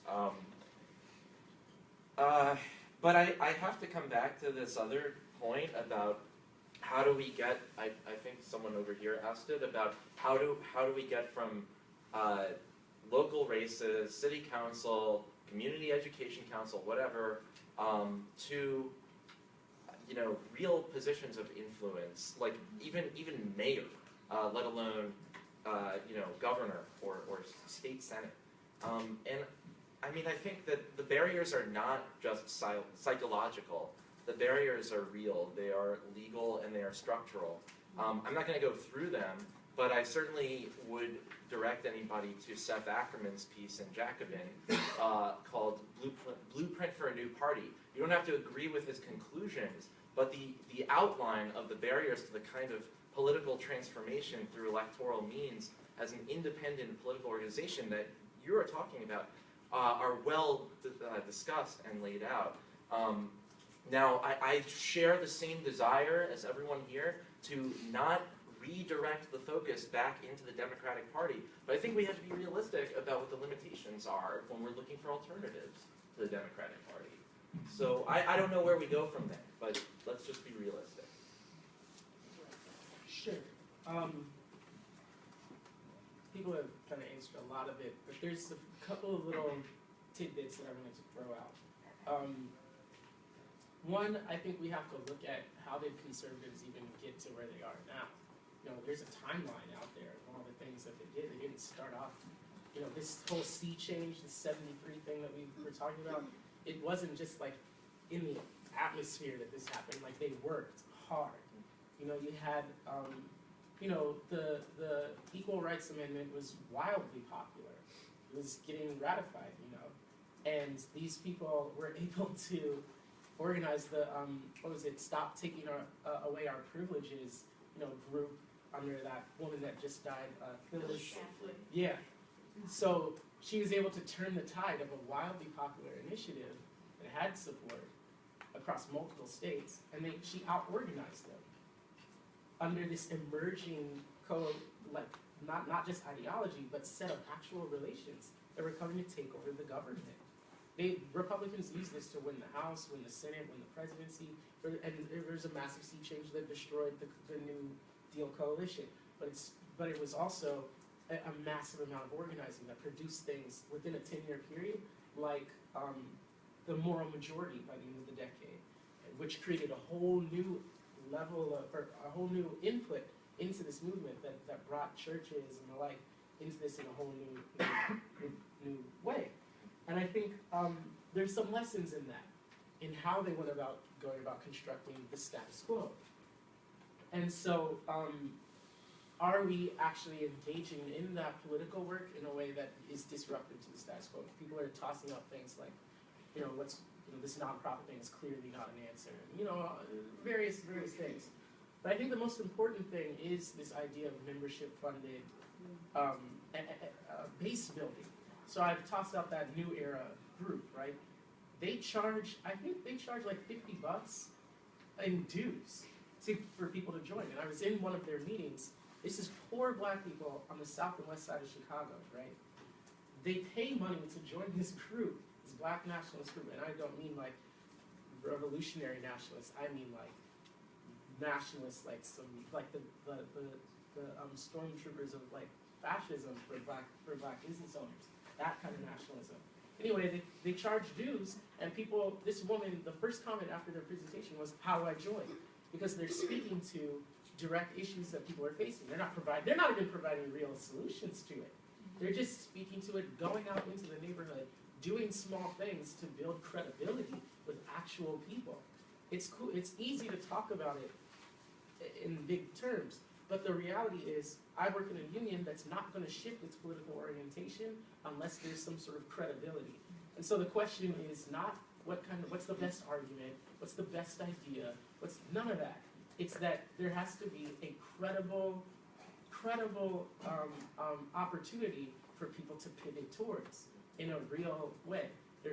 That's what's going to actually produce the outcomes. They want to change, some of them, but the way that they're organized, the way that they're structured, it's not going to happen unless there's something happening outside in the world that creates a window of opportunity. And that, I think, is what we should be asking, is how do we create those windows of opportunity that disrupt the status quo? I think we have time for two more. What time? Yeah, you can project. So first of all, I'm a member of the New York chapter of Platypus, so come talk to me after the panel. I'd love to tell you about what we do here.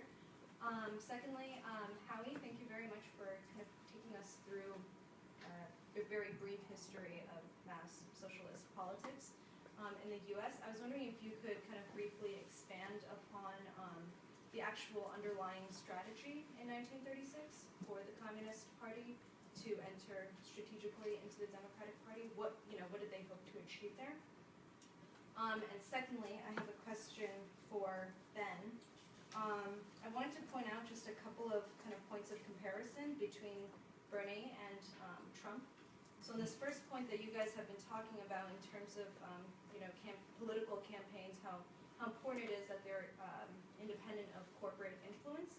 I think one of the things that struck people about the Trump campaign is he certainly had zero corporate, support. You have generations of really big kind of establishment heavyweights who've always donated to Republicans, right, who finally defected during this election, finally defected to supporting Clinton. So in many ways, I mean, his campaign, yeah, so a lot of it was bankrolled by his own personal wealth, right? But I think I read like his average campaign donation size was like $69, $70. And he actually says that, like, it's incredible to me that that's the amount of money it was. In all fairness, Bernie Sanders was doing that too, because it was a movement, and now it's a movement on the other side of the plate. Right, so that's the comment that he says about his average campaign donation size. So in many ways, he also has. I thought that was an interesting point of comparison. Secondly, second point of comparison, Trump sort of ran to, Trump says that he was running to win. And your earlier comments about Bernie suggested actually they weren't running to win, right? They were kind of thrown off and surprised by how far they got into the race. And thirdly, just wanted to point out, Trump wasn't willing to actually promise at any point, either during the primaries during the primaries, that he would actually end up supporting the ultimate, Republican nominee, right? Whereas Sanders said actually very early on, it shouldn't have been a surprise to anyone, really, that he was going to eventually back Hillary and basically be the hook that brings progressives, into the inner folds of the Democratic Party. So I was wondering if you could speak to sort of those points of comparison there. Those were my two questions. Okay. I think that maybe Ben should go first, and then Howie, you can answer her question about the Communist Party. Well, I'll answer them in reverse order, actually. So the support for Clinton, absolutely, I think that Bernie, I realize your question wasn't so much, well, why did he do this? What are people's feelings about it? But I feel the need to address that. First of all, I was not persuaded to vote for Clinton. I don't think that many people in states where it was clear that she was going to win felt compelled to go out and vote. But also, many people who were independents, who were political independents, or who were maybe more conservative Democrats in places like Ohio or Wisconsin, I think actually stayed home because they wanted to vote for Bernie. I talked to some of these people. And some of them, maybe a small percentage, actually voted for Trump, but many did not. But the point I want to make is that Bernie ran around, stumping for Hillary Clinton in places where she did not go. When she flew to North Carolina, she went to Charlotte and then got back on the plane. She didn't bother touching down in Wisconsin once. She took Michigan for granted, Pennsylvania for granted, New Hampshire. Places where Democrats usually win big, she won by razor-thin margins. Places where they usually lose by razor-thin margins, like Missouri, she lost by 22 points. You can rack up huge victories in Maryland and California, but it doesn't matter because there's something called the Electoral College that's going to really ream you. So that's what happened. I think Bernie did not want to be a spoiler. I think that Bernie felt as though, as an elected official in the Senate, it was probably in his best interest and in the interest of everything that he was, fighting for in his platform to actually not alienate the Democratic Party. We can have disagreements about the wisdom of that. Anyhow, running to win, I think Bernie certainly ran to win once it became clear that there was a chance he was going to win, but I just don't think that he had much of a strategy from the get-go. Come back to the question of his appeal to African-American voters. He certainly did not have a team of advisors or a message or anything that really, I think, reflected recognition of the fact that most of what he was speaking to was, I think, very much neutral when it came to questions of anything other than class. And what I mean by that is he did not talk about the movement for Black Lives until he was confronted about it in Seattle, and there was that kind of, sort of media, sort of effort to kind of paint this as an attack on him and his campaign. anyhow, I think that he kind of changed his footing midway through, and I think as money started pouring in and resources really started pouring in, absolutely he ran to win. But there was definitely a much more conciliatory tone towards his opponent than Hillary Clinton, than Donald Trump had towards the rest of the Republicans.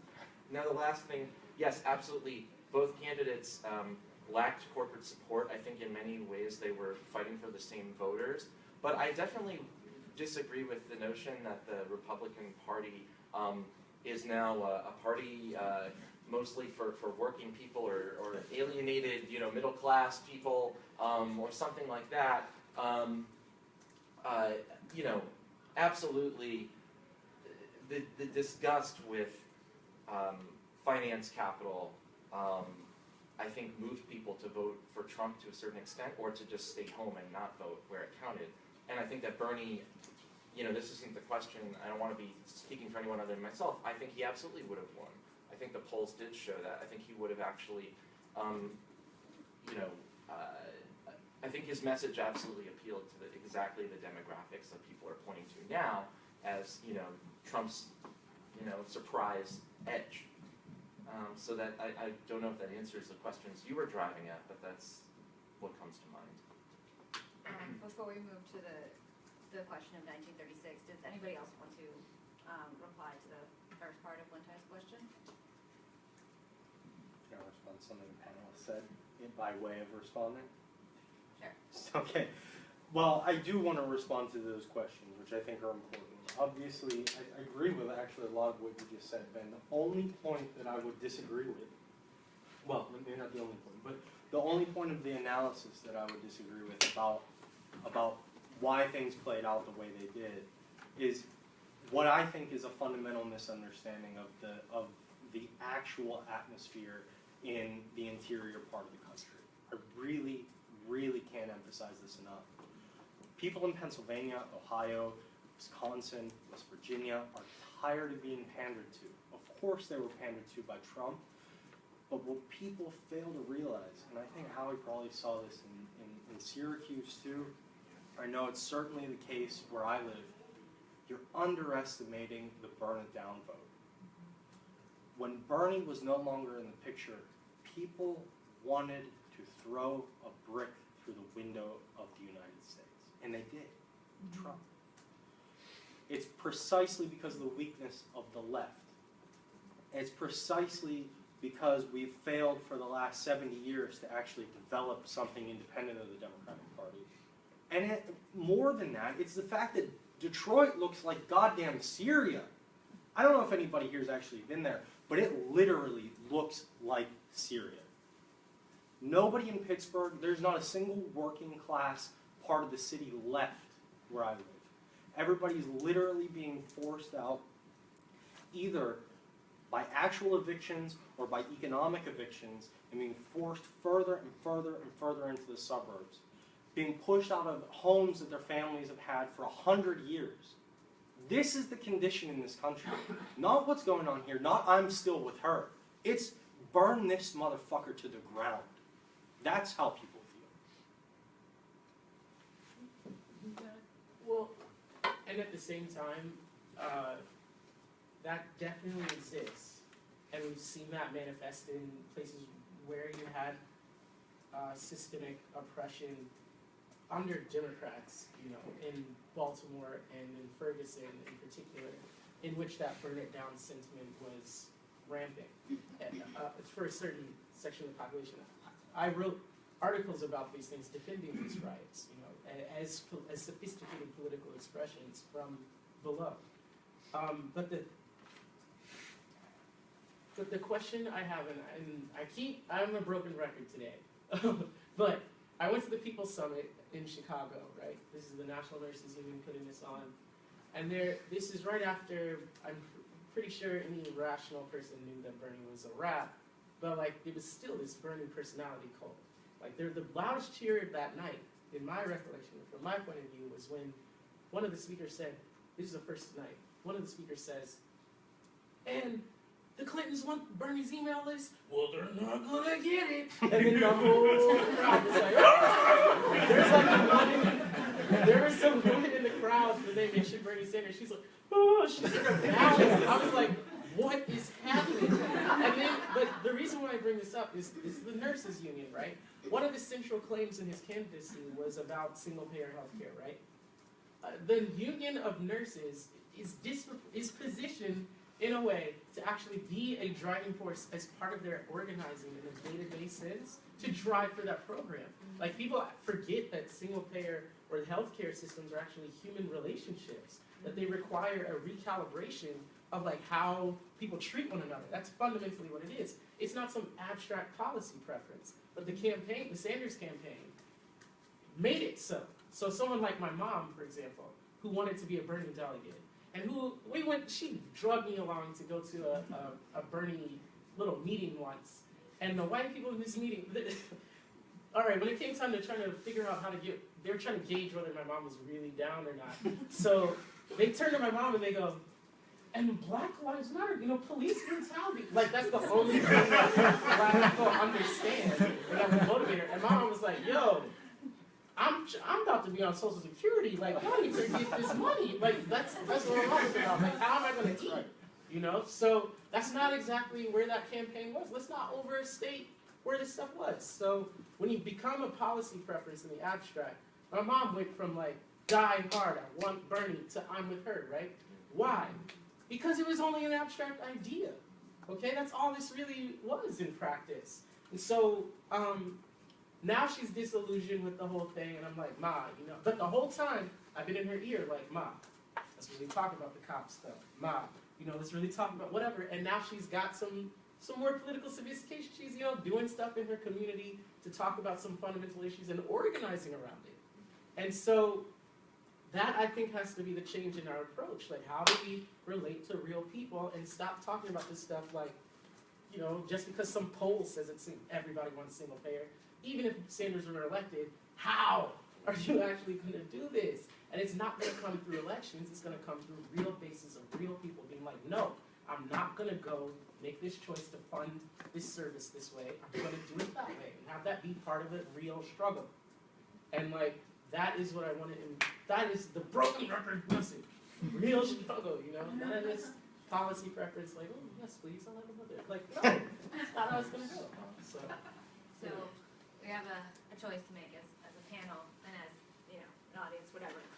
We are probably going to take one more question, do closing remarks, so then if there's stuff that you want to say, you can say it in your closing remarks. But Howie, can you respond to?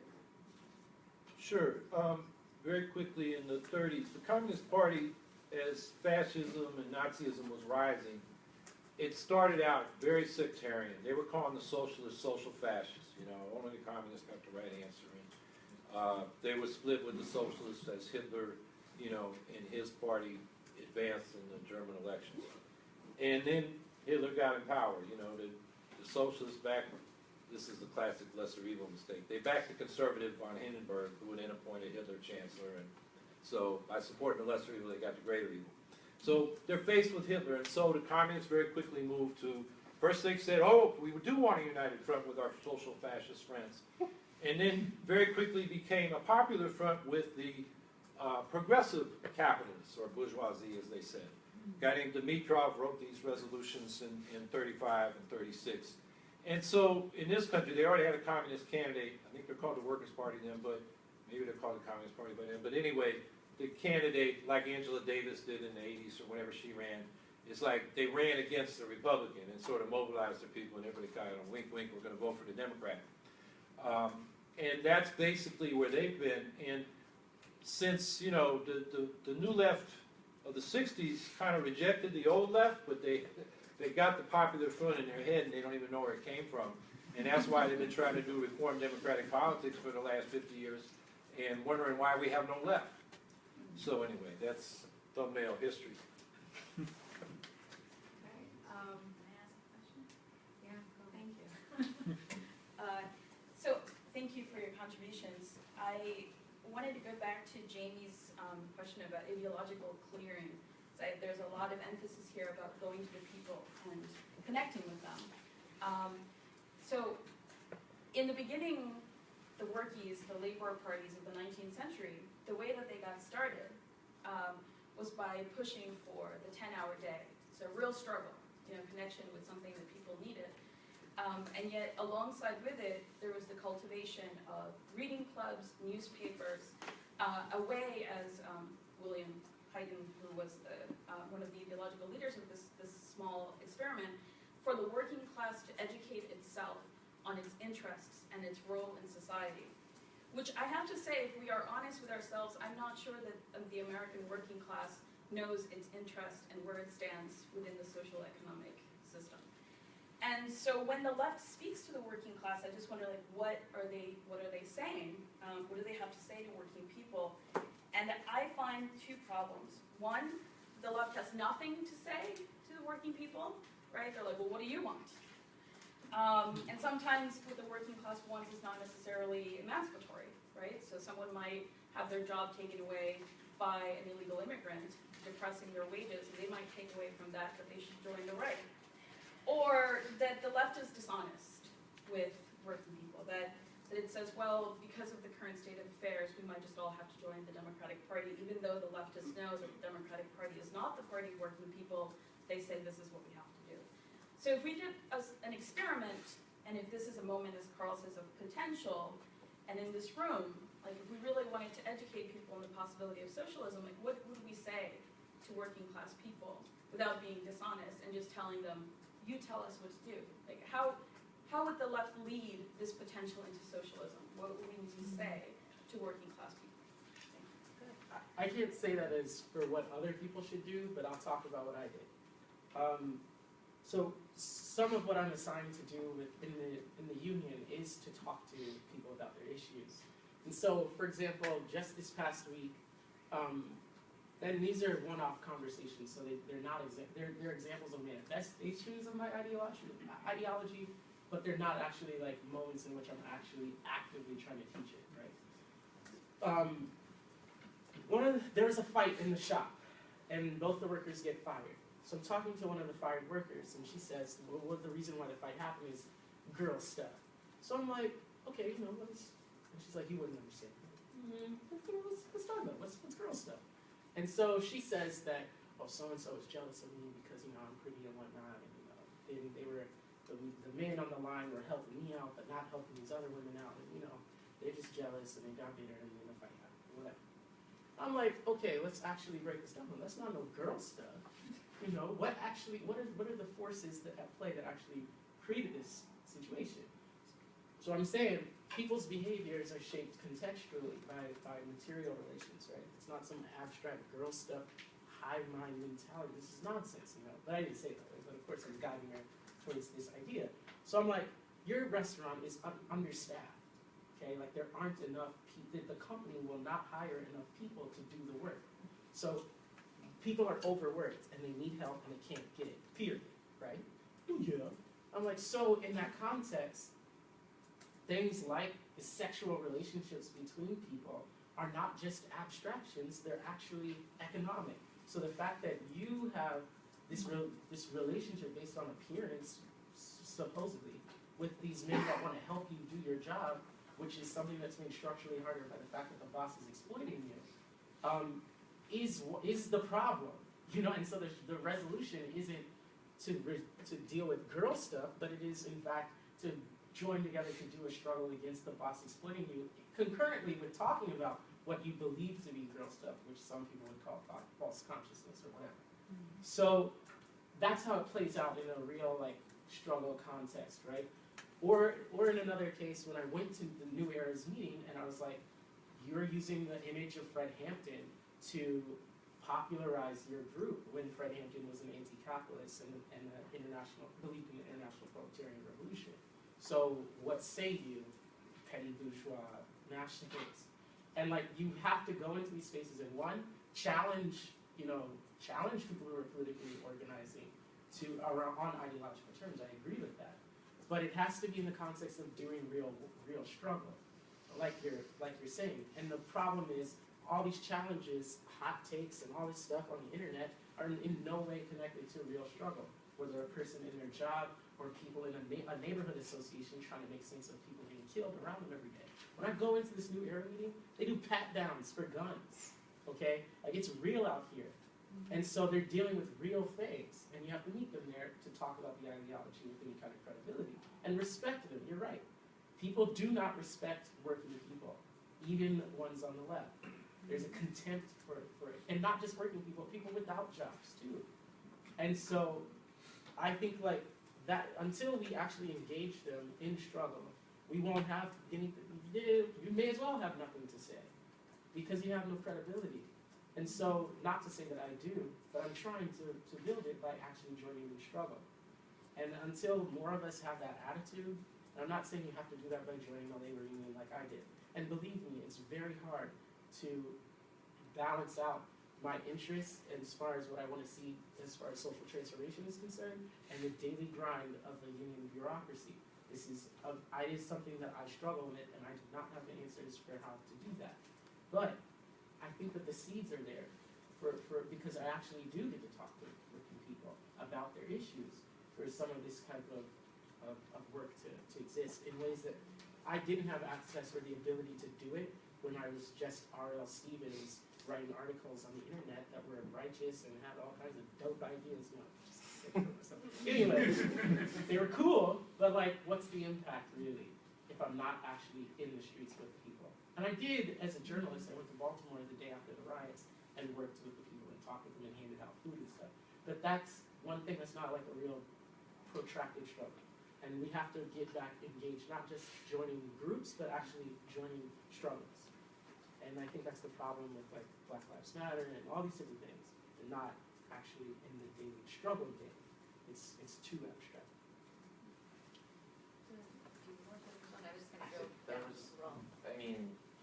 Robert has several times said things I agree with strongly, much more eloquently than I could ever say them. But I think that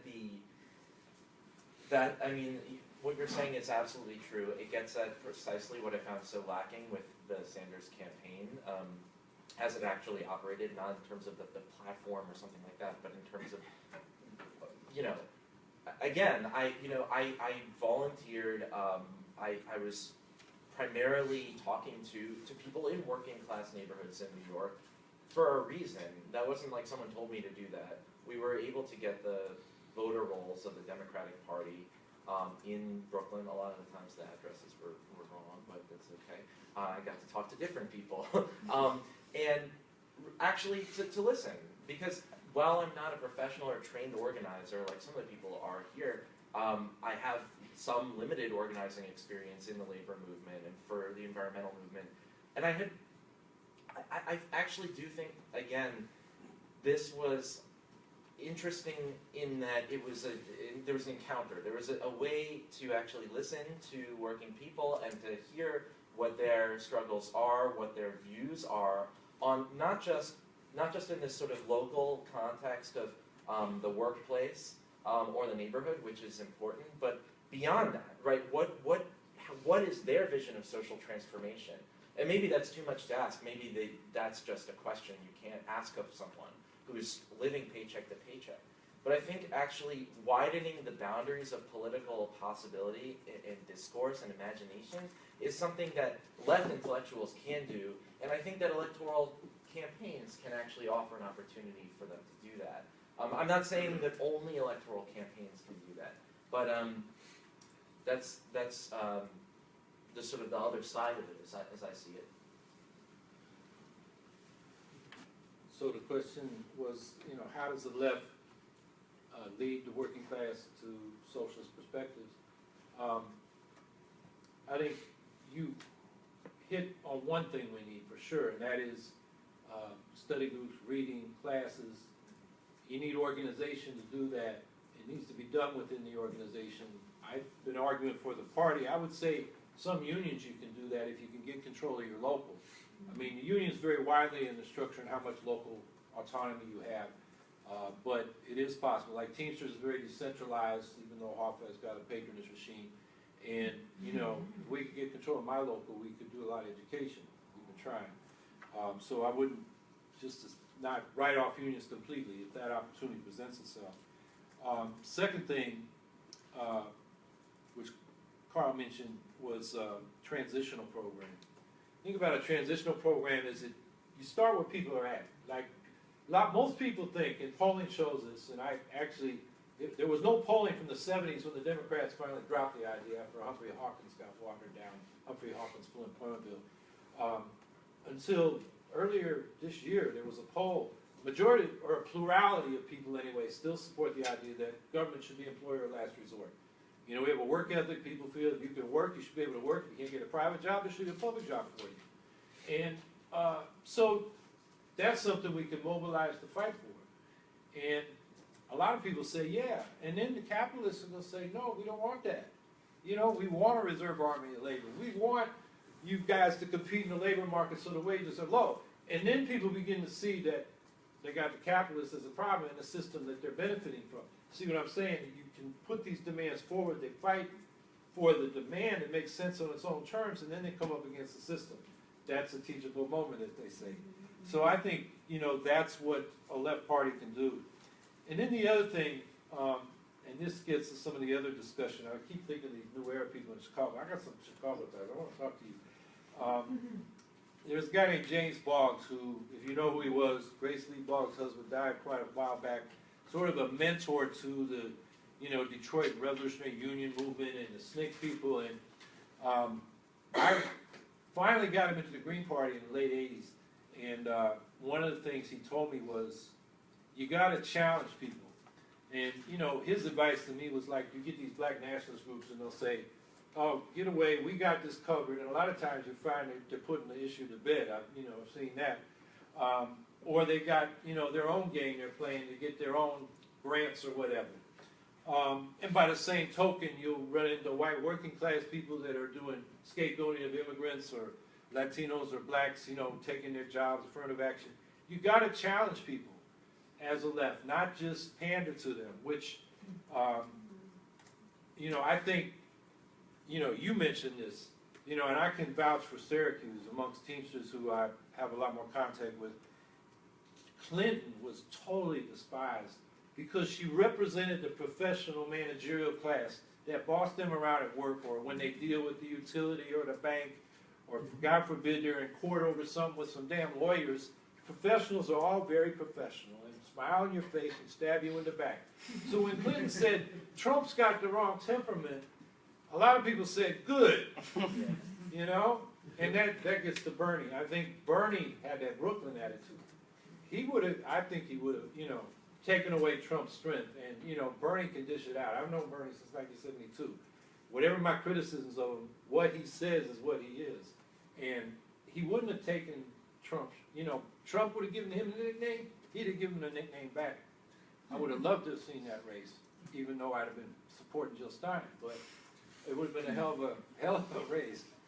But I think, you know, people have to understand that Clinton lost a lot of, and I think the quote that epitomized the Clinton attitude that so many working people despise is a quote from Chuck Schumer, who was asked, well, you're losing these, you know, white male blue-collar workers. And he said, well, for every one of them we lose, we're going to get 2 suburban housewives. Yeah, how did that work out?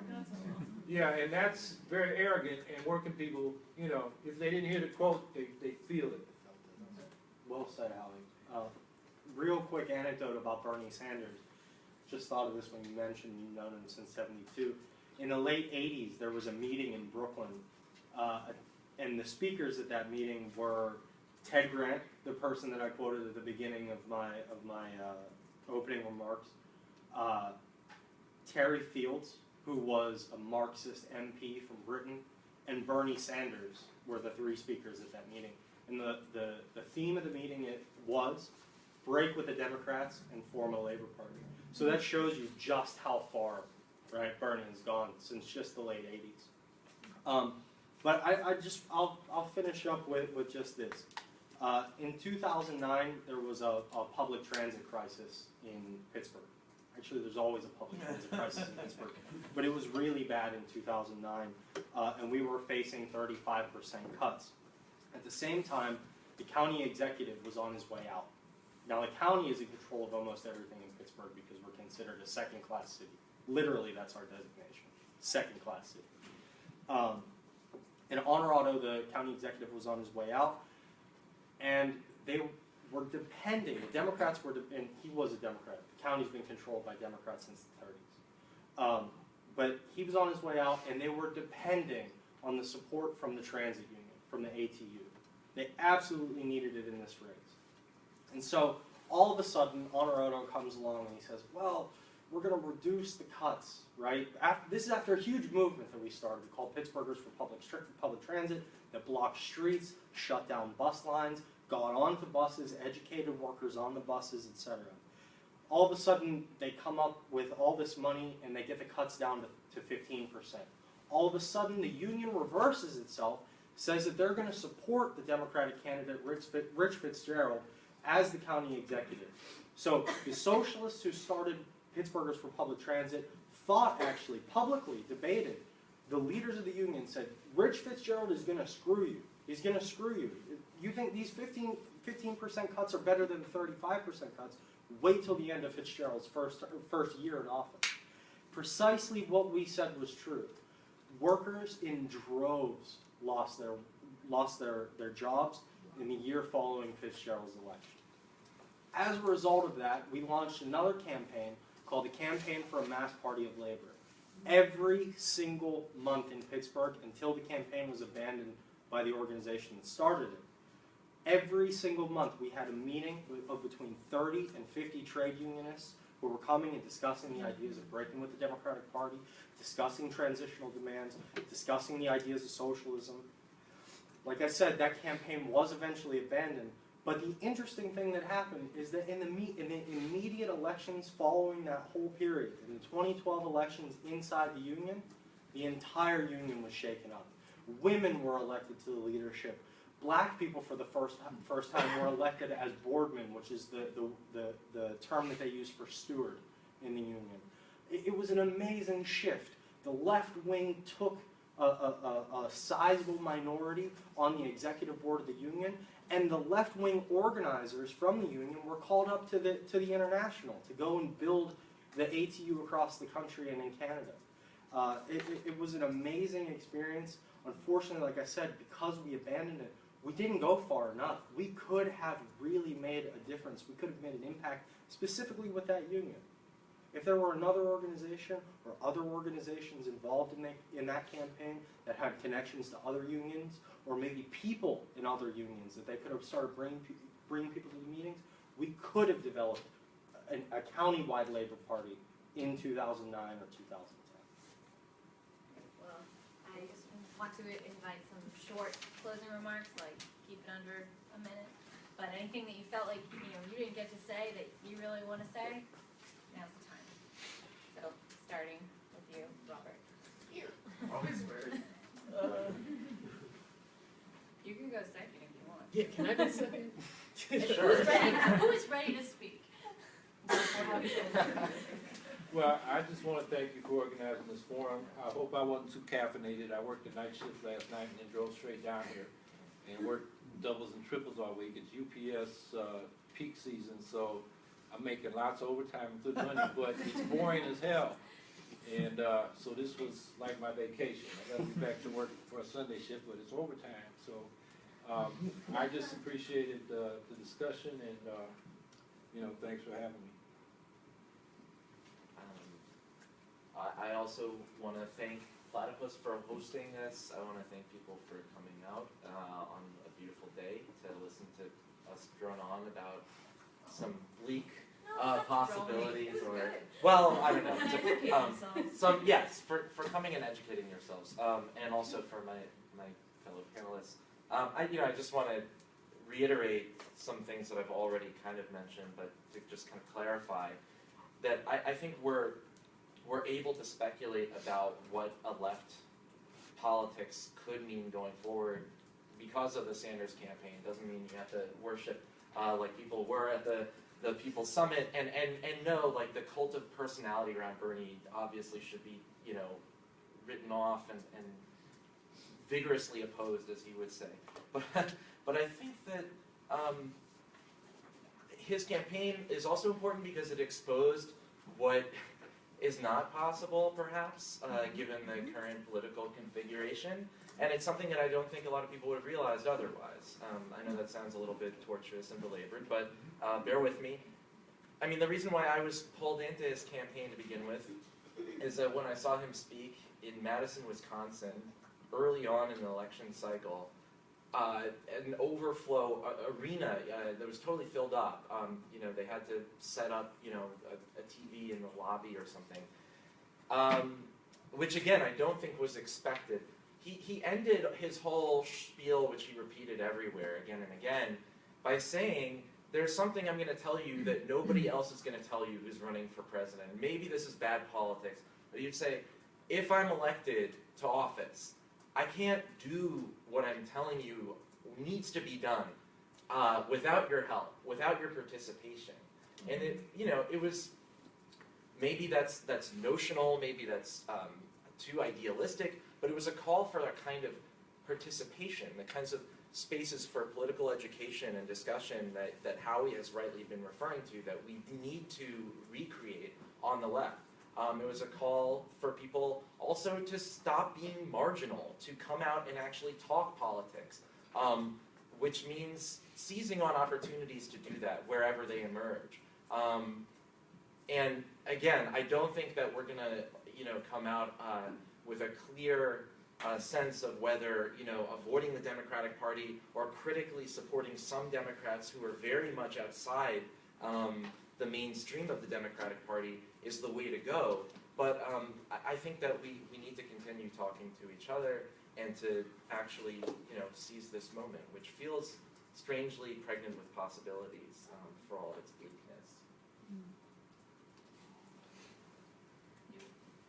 You go. You want me to go? All right. I'll just say that, comrades, if it seems that I have spoken in any way harshly, either to people in the audience or people on the panel, it's precisely because I feel a great sense of urgency when it comes to the ideas of socialism. I feel a great sense of urgency when it comes to the continuation of our species, but also of our planet. And when it comes to the actual freedom of mankind. We're coming up to a point, to borrow a phrase from Rosa Luxemburg, she said socialism or barbarism, and her prediction came true. They had the opportunity to build socialism, to have a socialist revolution in Germany, and what they got in the end was the monstrous barbarism of fascism in their failure. We don't have the luxury of the barbarism of fascism. Our great dilemma is the dilemma of socialism or extinction. And I'll just leave it there.